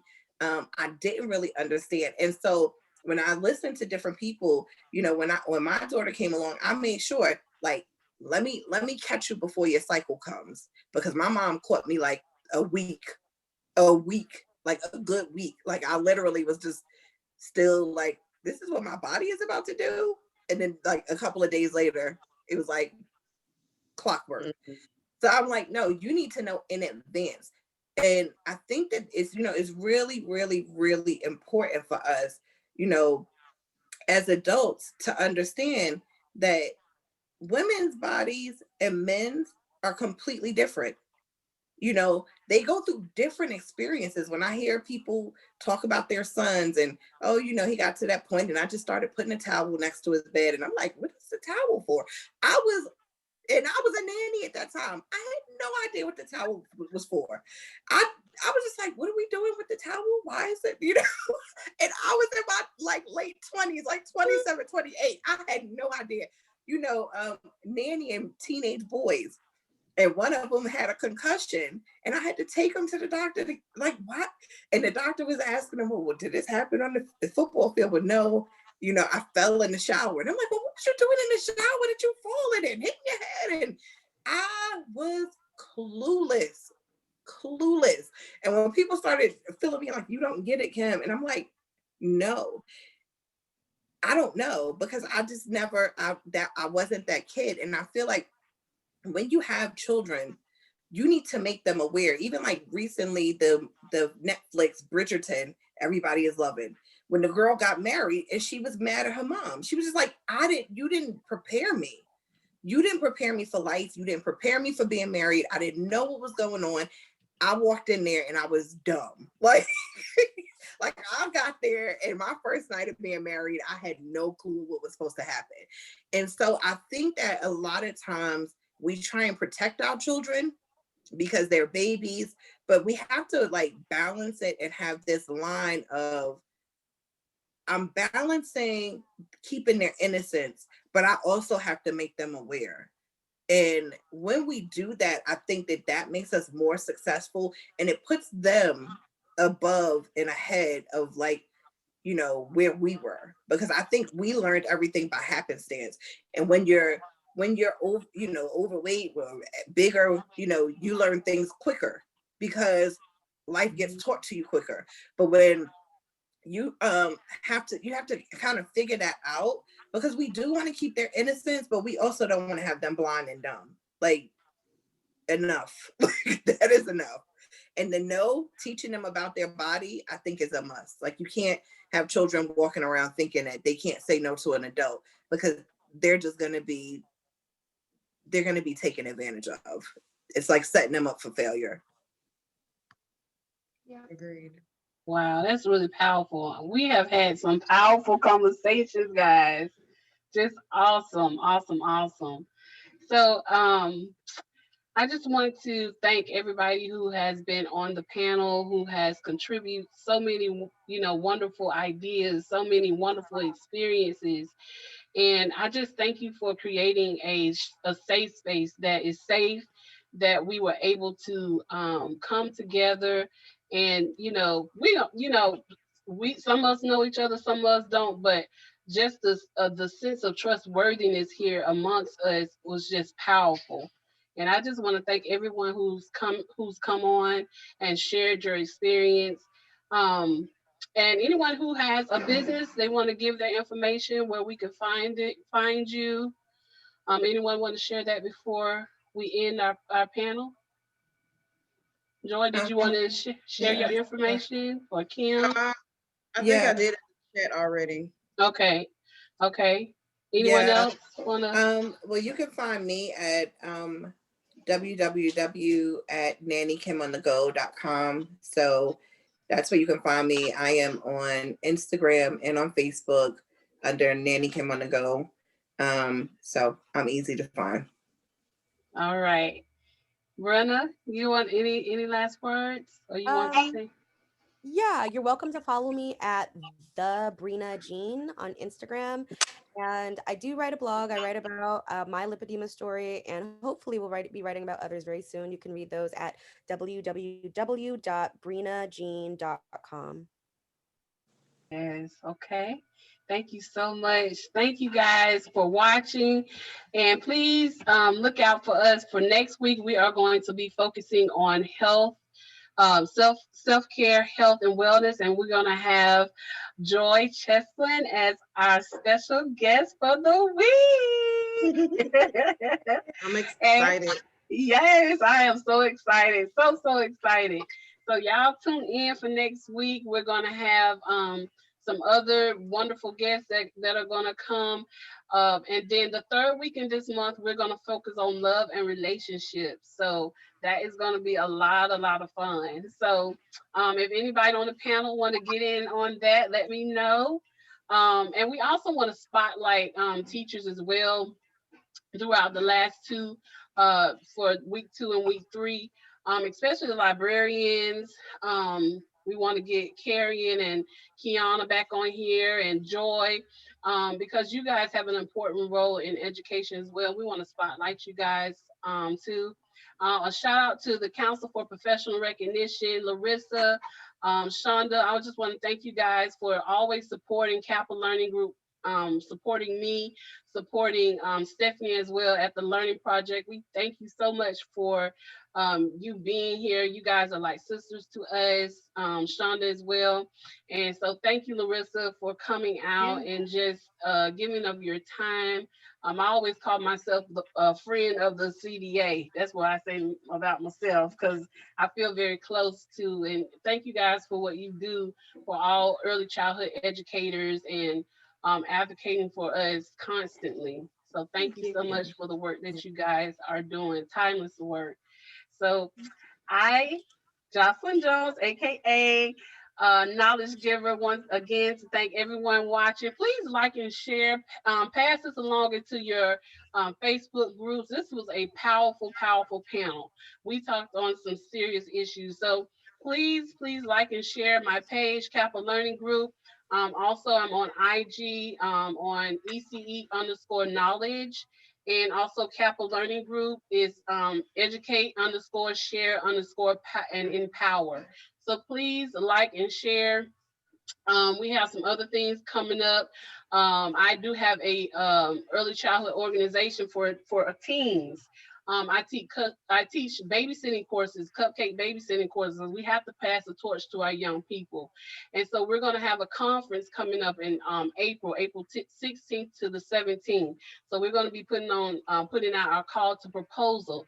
So if you would like to, present, please let us know. Our organization is called the Young Educators Council. And so these group of young girls are powerful. They were in my cupcake babysitting courses. They come, with a lot of punch and power. So we want to make sure that we pass the torch to our babies as well. So you guys support them. They're also on IG at Young Educators 2020. Young Educators 2020. So please go and like their page. No, that's Facebook. What you do on Instagram? Follow their page. I gotta get used to these social media things, honey.